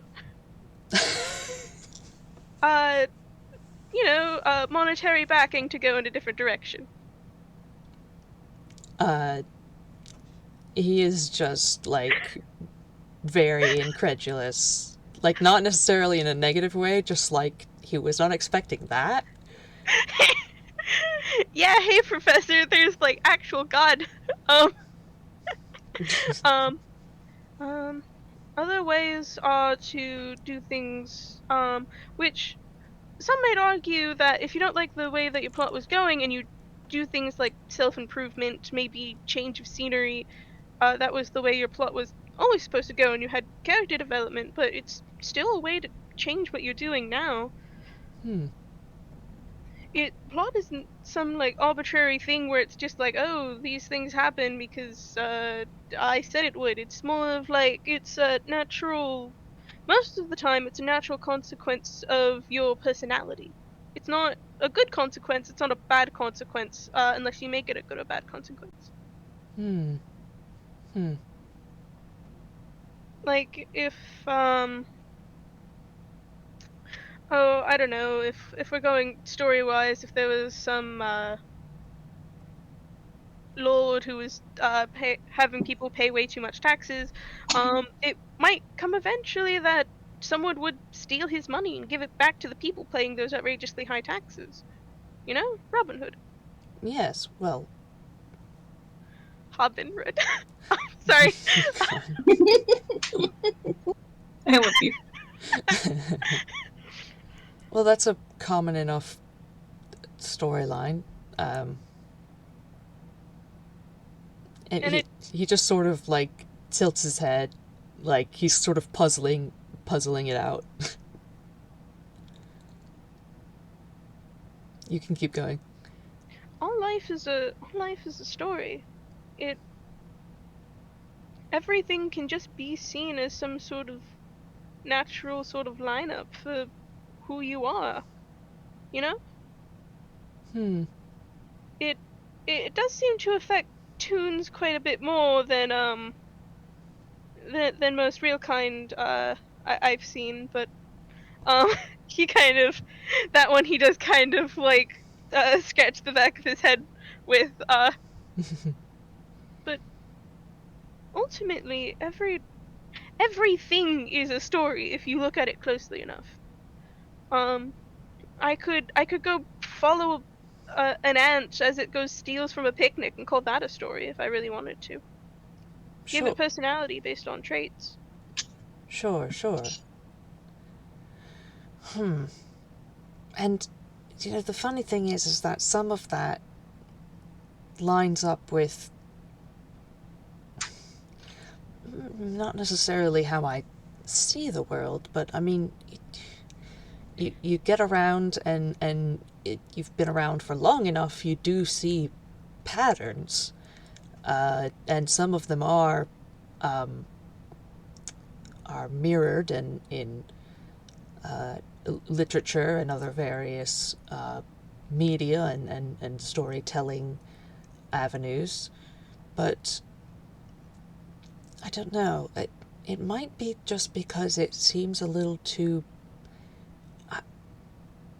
It might just be a little too passive for my taste. Passive? As if a person's story is sort of just the logical conclusion from your initial setup, the way their personality is, and the people they're surrounded by, and the place where they are, and the events that are going to happen in the span of their existence. They could go several different ways, but I don't know. The idea of a plot just sort of seems like you're following something. You're not. It's less. It feels like it's driven by something else, or driven by your circumstance, and less that you're driving yourself in your own story.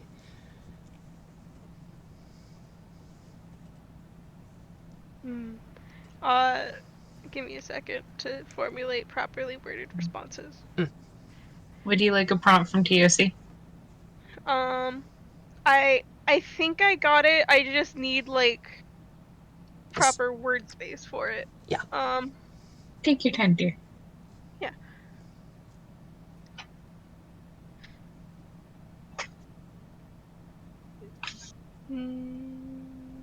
Okay. TOC is so proud they're doing so good. I mean, everything has to have some sort of setup, but at some point it is just put into the character's hands, is it not? I mean, they could take it anywhere, can't they?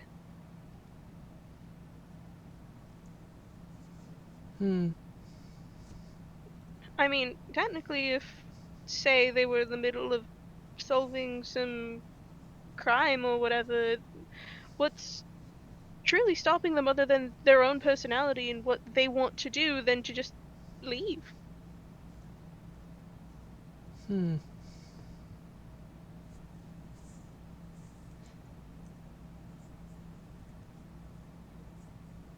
I mean, you've probably been in a lot of honestly terrible situations where you could just leave, you could just walk away, but you decide to stay, could you not?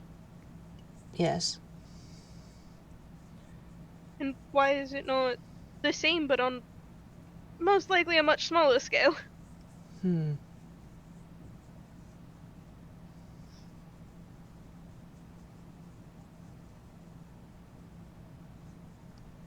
It's without characters, most stories aren't really stories. They're just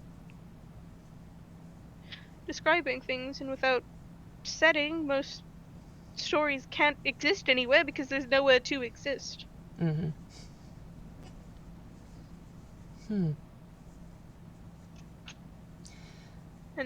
all stories must come to an end, and whether that's at the end of some sort of natural lifespan or just because you want to go take a break and start like a small garden or something, one could argue that is its new story all in itself, but it doesn't have to be. This part I do remember you explaining. The characters, he just sort of like laughs at himself. People really have their own agency in this perspective.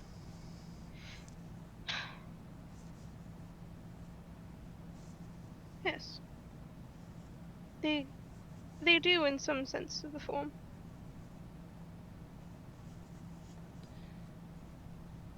I'm not going to claim anything for you, but it there is a comfort in my mind that everything will come to a conclusion. You know? In the end, it'll be worked out in some way for another, and it's why I follow the gods that I do. Well, that certainly is one way to look at it. And you're not wrong. Literally speaking, just about everything does come to an end eventually.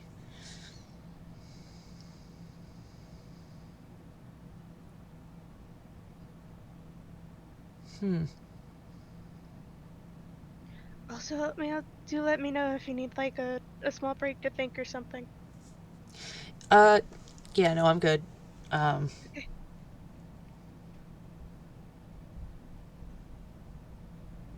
I will say part of the setup that I did was if we need a break for TFC to go fuck something up in the background, um, like it's I got you. Mm-hmm. Mm-hmm. I offer chaos. Mm-hmm. Yeah, I wanted to make sure you're doing all right. Yeah, I think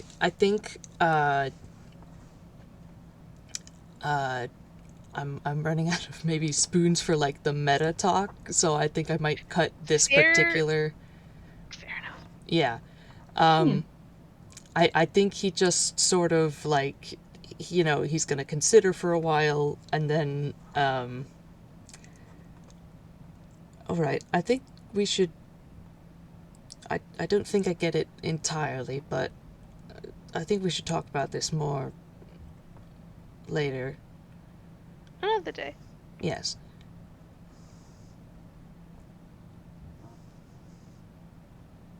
Thank you for having at least this part of the conversation with me, though.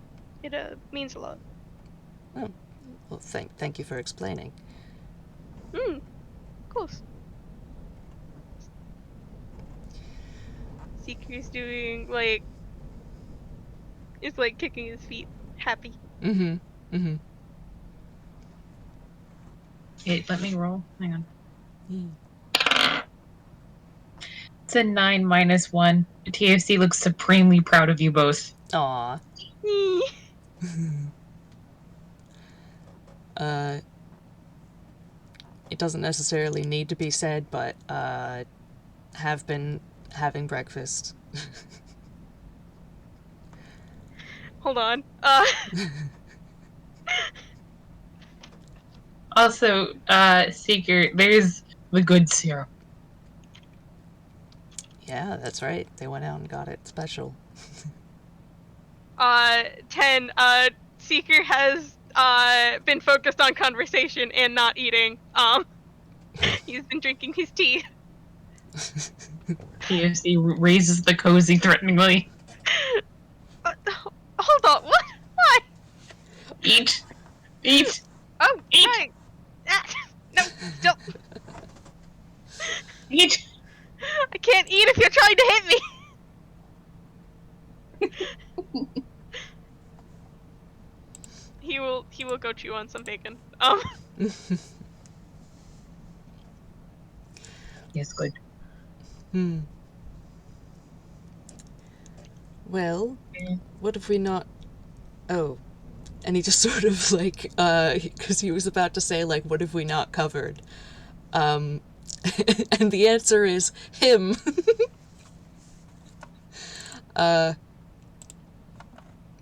So he just sort of like goes quiet. Professor, I, how are you feeling? I'm sorry. I know, beloved, I know that was probably said, like, completely in earnest, but all I can imagine is Seeker, like, leaning forward and, like, with just the most mischief in his eyes and just being like, there you are. It's time to talk about you. uh, I'm sorry, carry on. yeah. Um, yeah, no, he's just sort of like,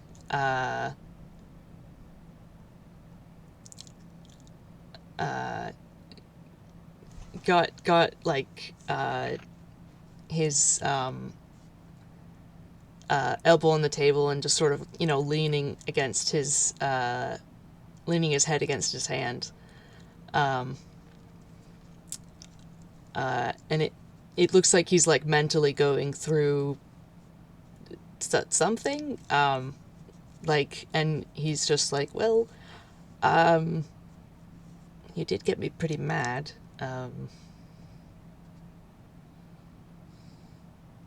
but that was not,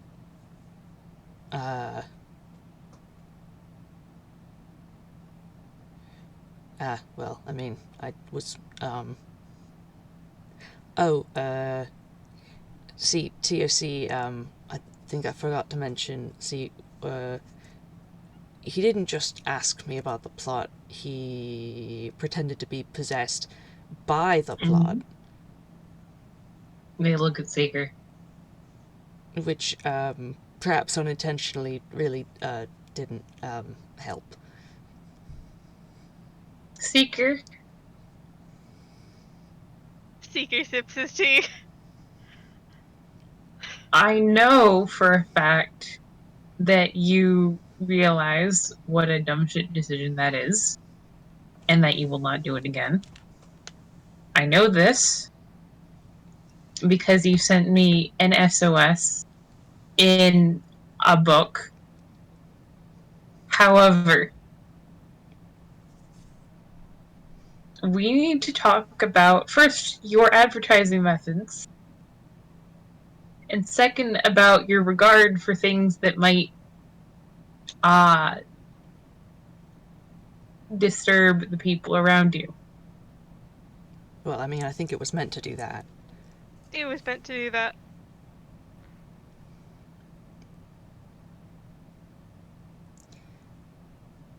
What was... I want to say for my own sake, you don't. People can get dangerous when they are scared, no matter how much they love you. I mean, I know. my second best option, besides reasoning... Hold on.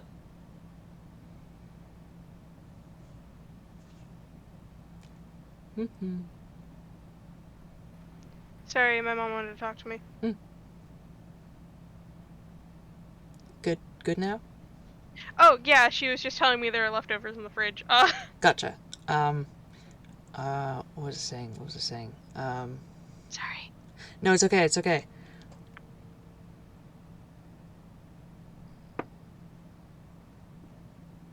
We were talking, last thing I remember my beloved saying, was... Oh, people get dangerous. Yeah, so yeah, Professor just sort of says, like, well, my second best option, for,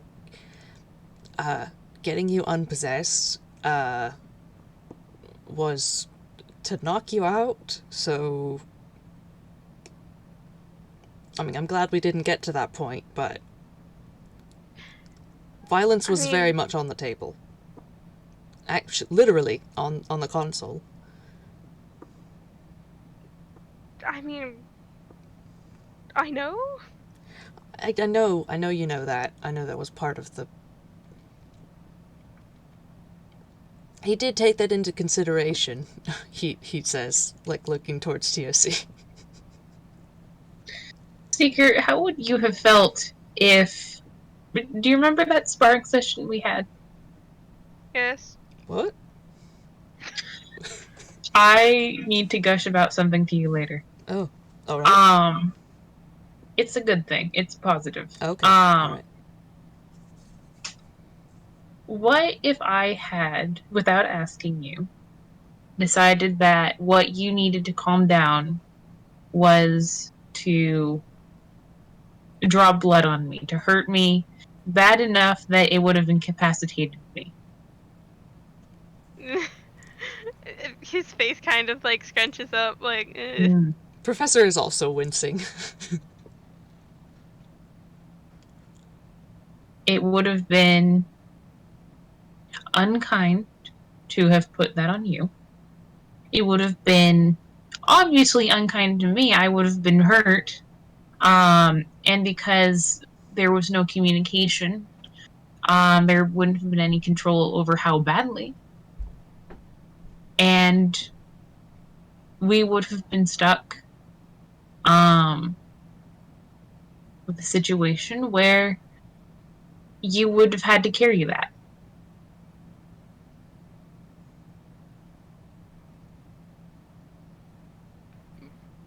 Seeker shuffles.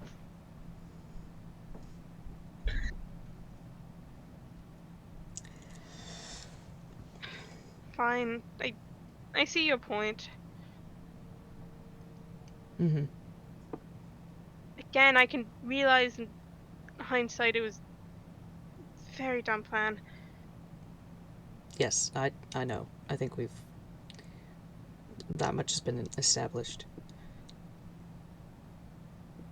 It's been established like 3 times now. Look, they wanted to talk. This is fair, but Professor, are you sure you're all right?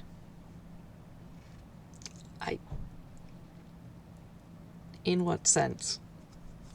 You brought up a lot of personal things about your past, and If you like, I can leave for this part. Oh, no. No. Um, hmm. Well, I mean, you both know the bit about, the extra. And that's, that's pretty clearly manipulation, yes? yes. Right. For context, TOC, manipulation was sort of the, primary reason I was not fond of the concept I had in my head of what the plot was. I can understand why, knowing what I know of. They very visibly take a moment to cool off because,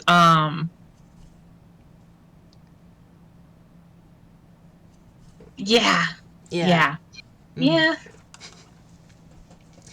Right, so in addition to that bit, I also mentioned a later bit with actually really officially, it wasn't a offshoot group of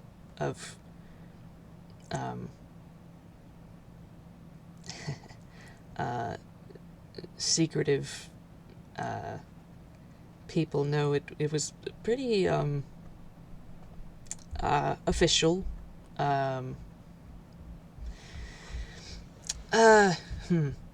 So I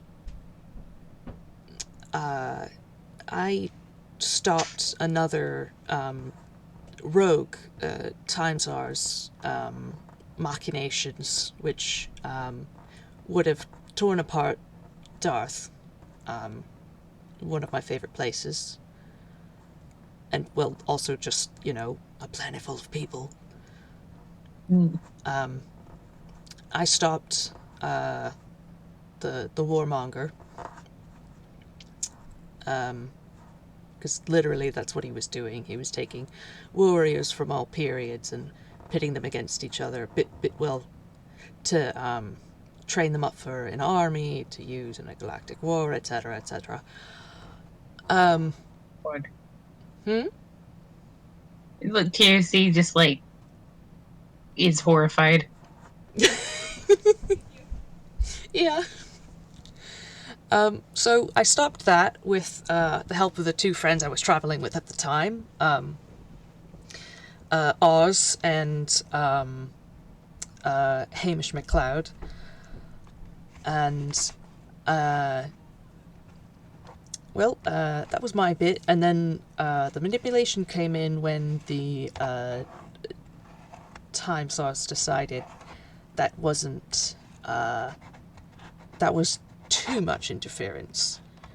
You see, we're not supposed to make big changes in the events in history, in people's lives. We're not supposed to change the course of the galaxy as it stands. But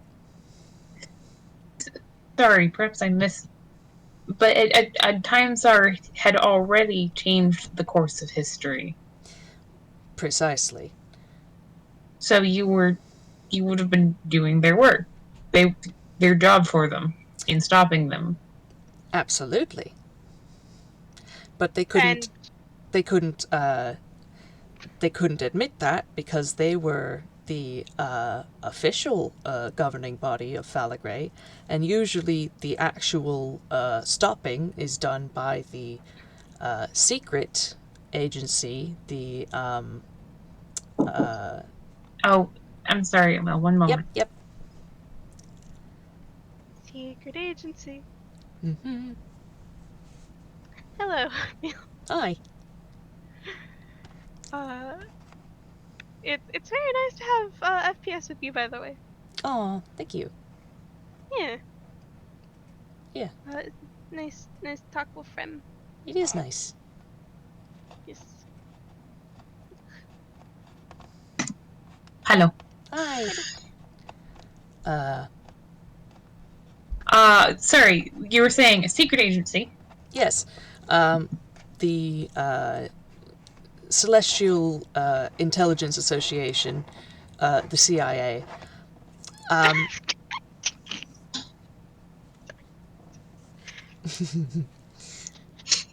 Oh no, sorry. Celestial Intervention Intervention Association. Yeah, that's the way I wanted to do it. Anyway, XP names.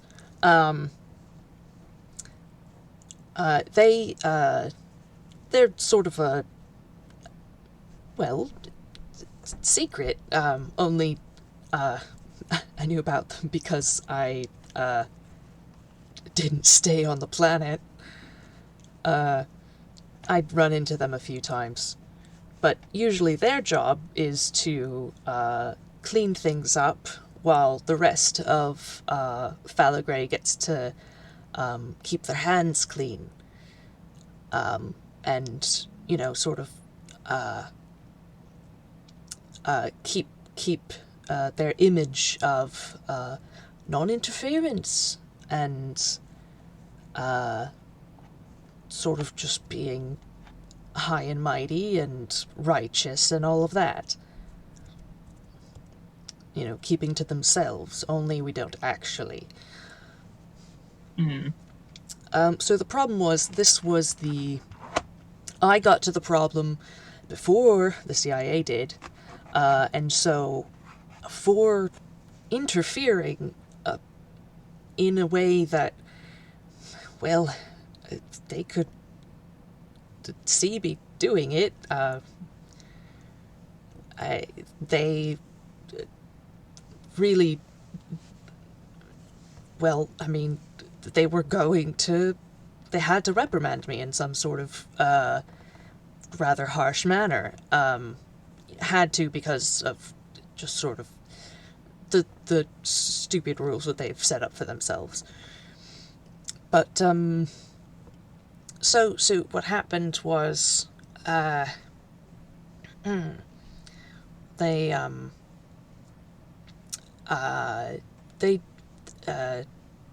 took my two young companions. I didn't actually get to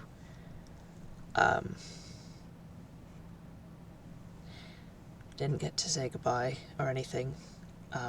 They took them and wiped the memories from of any of their experiences with me specifically, and then dropped them back in their original times, their original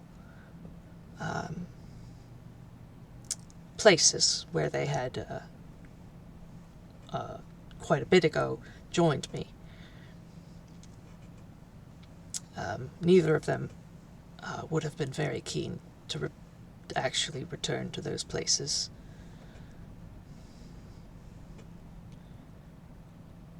And, well, they couldn't very well take me out of the picture entirely. It's not really allowed. They're not allowed to destroy me entirely. However, they were allowed to exile me on top of my existing exile. I was exiled from Falagray ages ago. But this one was even more specific. Not only was I to not return to Falagray, but I was to stay on Earth in a specific time period for... I think I actually explained this to you a bit, TOC. This was when I was... familiar. Yes, this was when I was stuck with that military operation on Darth in mostly the 60s, 70s. And so they decided rather arbitrarily and stupidly and rather spitefully that I couldn't go in my current form. I think I showed you, it was the short one with the black bolt cut. That one seemed like a comfortable person to be. Oh yes, I quite enjoyed it. Bit of a clown, but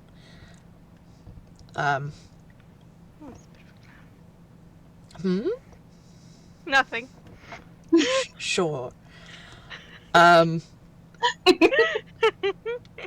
they decided I couldn't go down there because people would recognize me, because of course I'd been all over Darth in different time periods, in different places. And it would be kind of dangerous to stick me there for potentially centuries at a time, in a form that would be recognized as a time traveler. It's just not a good situation to be in. So they,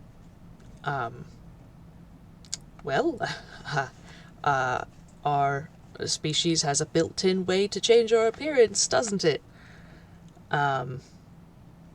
So they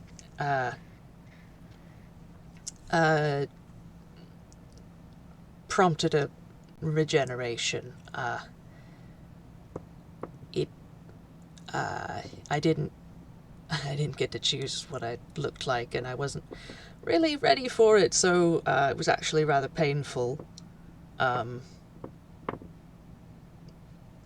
But yeah, then I got dropped.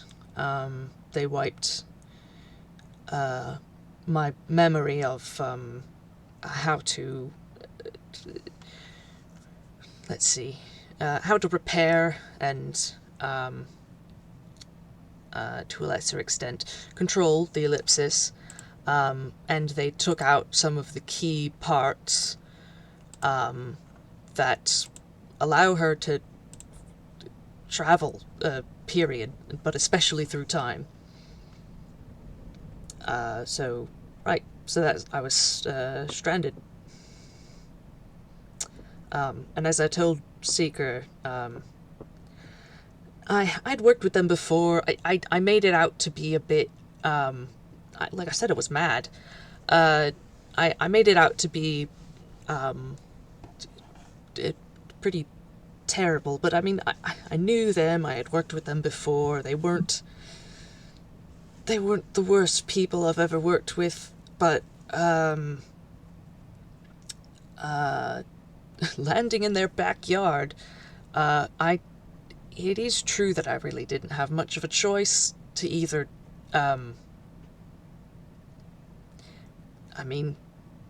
join them or become a target. And I joined them. But all of this was a setup by the Time Tsars. No, not just a mere punishment. Nope, a setup to put me in place to do exactly what they wanted me to do in various situations that would follow in the next few decades. doing their bidding mostly, sometimes knowingly, mostly not. Hence, manipulation.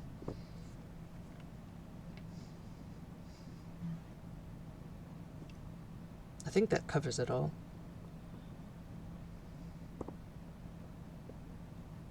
I think TAC actually.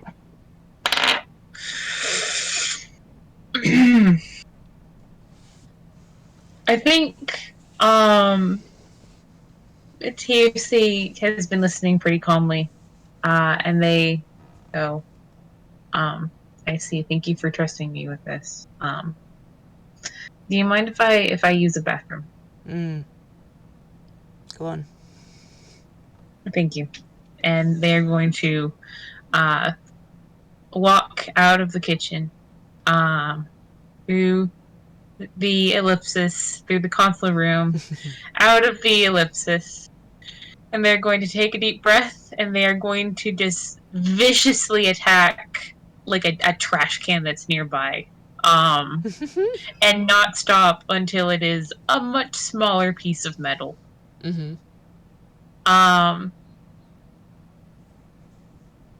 And man,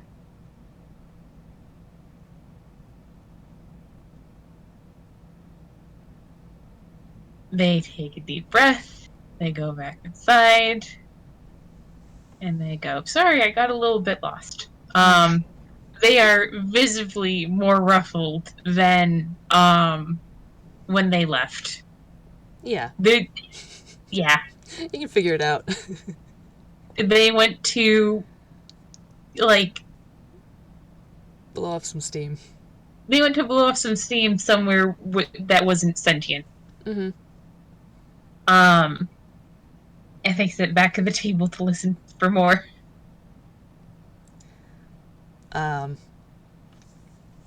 Yeah, he just sort of, like, pauses a moment and thinks, and then just sort of, like, knocks his knuckles on his head, and he says, like, right, so that's, logically what happened. Emotionally, terrible memory. Hurt to remember it. I dearly miss those two, and I worry about them, especially Hamish. I was never able to find him afterwards. I tried to reconnect with Oz, but every time I tried, her memory would just revert back to not remembering me anymore. So eventually I just had to leave her where she was.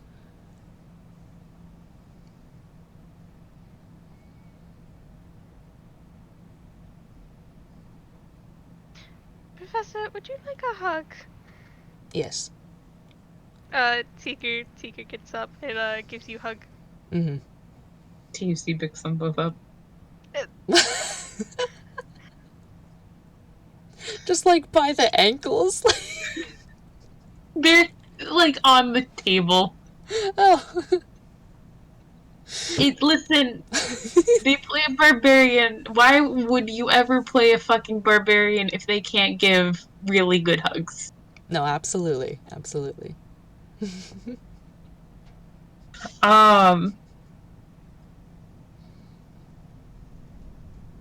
Man.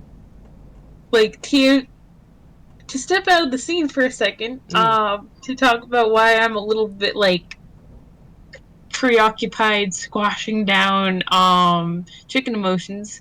Like, TFC was pissed, before. Mm-hmm.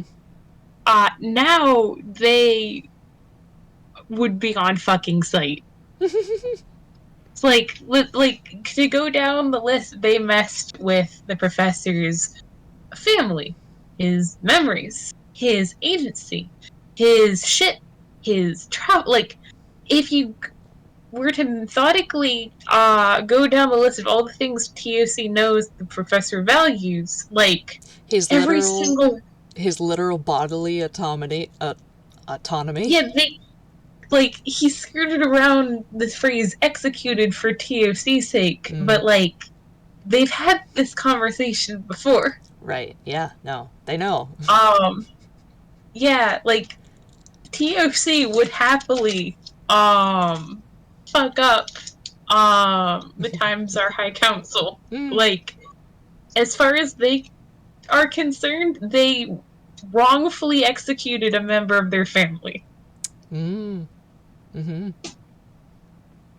Yeah. So that's where TOC is. Yep.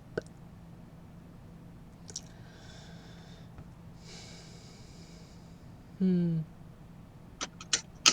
be clear, I'm doing good. I'm just like... Oh, yes. Channeling. Yes. I getcha.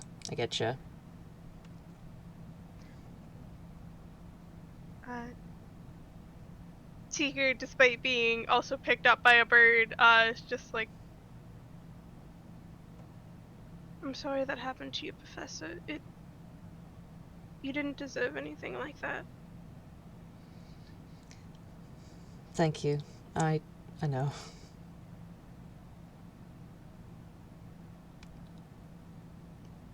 Hugs tighter. We love you.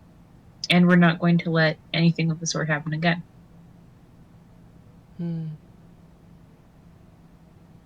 I do worry. Worry about what? They know where I am. They could call me again. Could use the people I spend time with as collateral.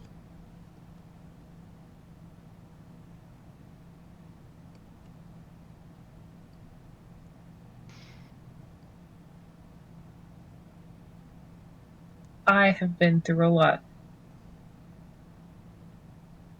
It's out of regard for you and your worry, I will not seek them out. But if it's a fight they want, it's a fight they'll get. And I don't plan on losing. I almost want to say I want to see them fucking try. Mostly because Arada and Amber have guns.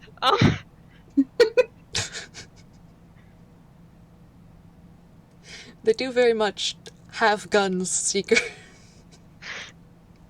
I'm the one who doesn't like guns. I know. No, the Times, they have guns. Perhaps this could be more reassuring. They can defend against rebellion, violence, disobedience. They can control all of those things. But can they control silly? Can they fight against silly?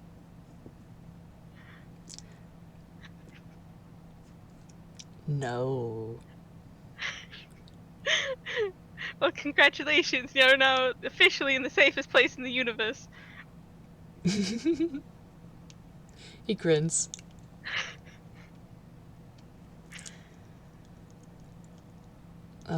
They are a bunch of humorless...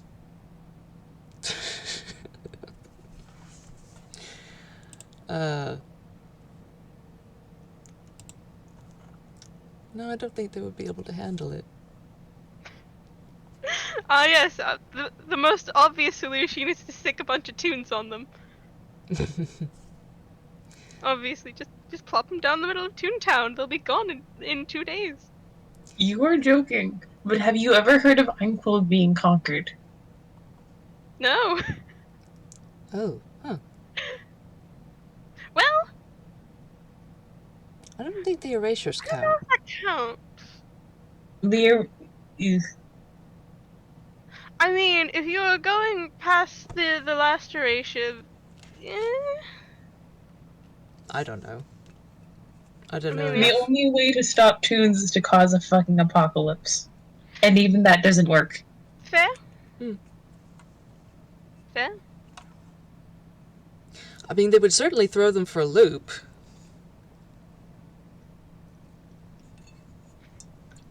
I mean, as far as I'm aware, they really genuinely have no idea you all exist.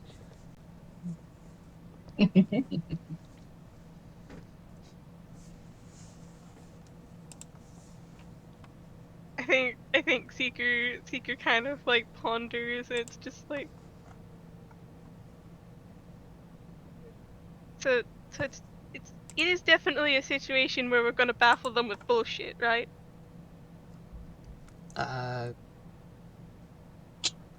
Yes? Alright. Seeker just kind of gets like this little gremlin smile. Cause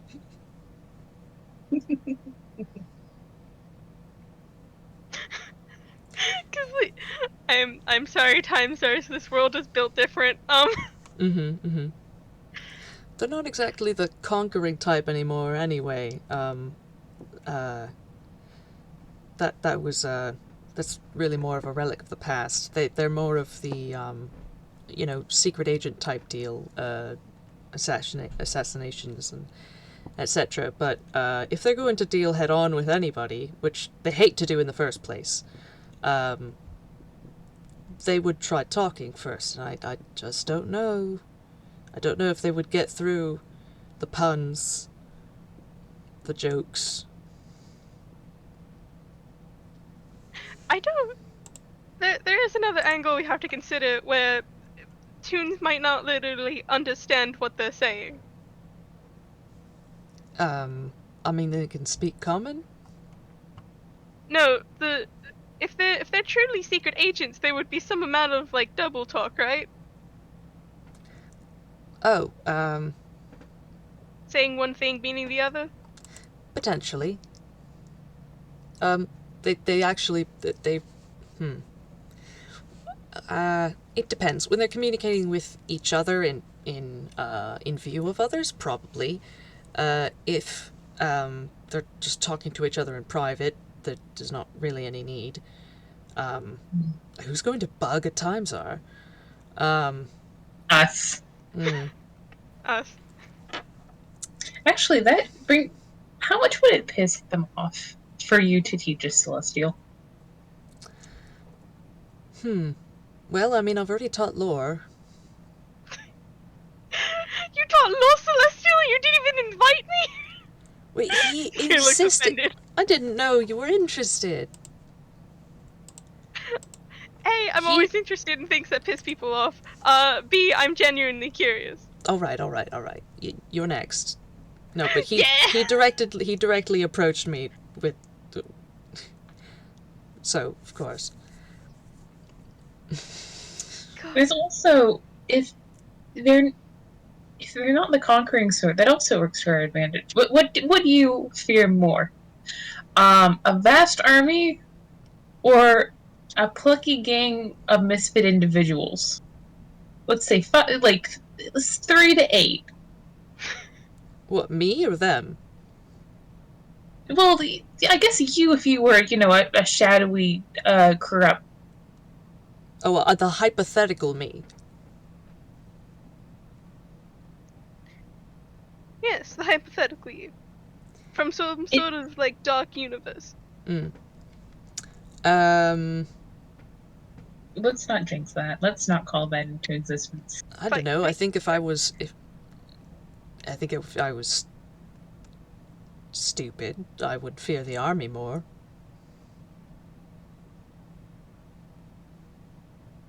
Exactly. They'll never see us fucking coming. We're really setting it up for the gang blows up Falagray.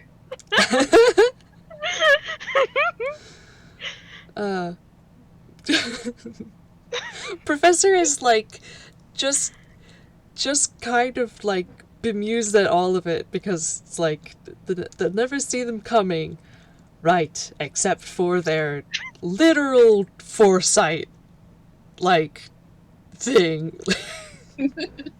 Don't ruin their fun, Professor. No, he's not.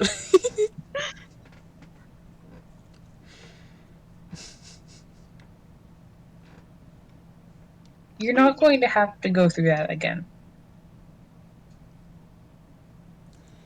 The circumstances are just different. They'd like you to believe that they still hold that power over you. But that's their problem.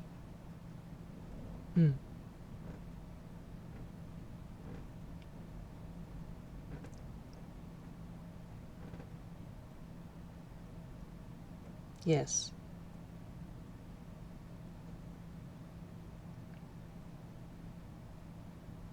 Thank you.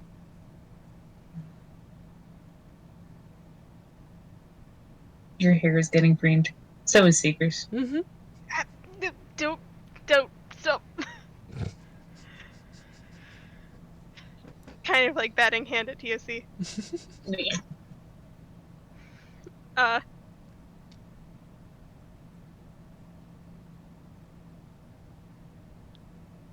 Yes, I think TOC put it a lot more succinctly than I did, but you're your own man, Professor. There's no one puppeting strings. You're just yourself. Thank you. He actually does seem, like, really touched by that. Yeah, Seeker gives a smile. He is still hugging you, by the way. Yes, yes. Absolutely. God. I wiggle. Stuff. Stuff. Yee. Well, Sorry, I think I'm getting slightly tired. yeah. No, I was gonna say we could probably, like, they finish breakfast and stuff, and go about their stuff. I don't know. Does TOC get dropped back in the present, or? Yeah, eventually. Okay. I do not think they will be there for events, but, like, I imagine them pottering around for a couple days, Mm-hmm. and then being like, well, it seems like everything's gonna be okay without me being here. I can safely go home. And nothing bad will happen in my absence. Very nice. Everything's wrong as soon as they leave. Set the irony up then. Very good. Yeah. Well, the festival is in the present anyway, so they can just, like, drop TOC off when they go there. Fair. Like, yeah, TOC first, then festival. TSC busted their way into this continuity via Crow. They can deal with a little bit of, I mean, once it's gonna sink in that they're in the past, they'll be like, wait a second, I'm 100 years in the past. I need to check this the fuck out. Because holy shit. Nice. Good. Enrichment. Enrichment. Very good. Very good. Good. I think that's good, yeah? Yeah. Yeah, they did the thing. They did the thing. Great job all around, gang. Yee. Thank you all so much for listening. Yee. Yeah. And it was fun playing with y'all. Yeah, absolutely. Goodbye. Right. Oh, I was gonna do a sign-off thing. yes. Now that I've said that, I've forgotten my entire script. So sorry. Have a good time zone. Thank you, listeners present and future. It's late. Good night. Good night. Bye. Bye.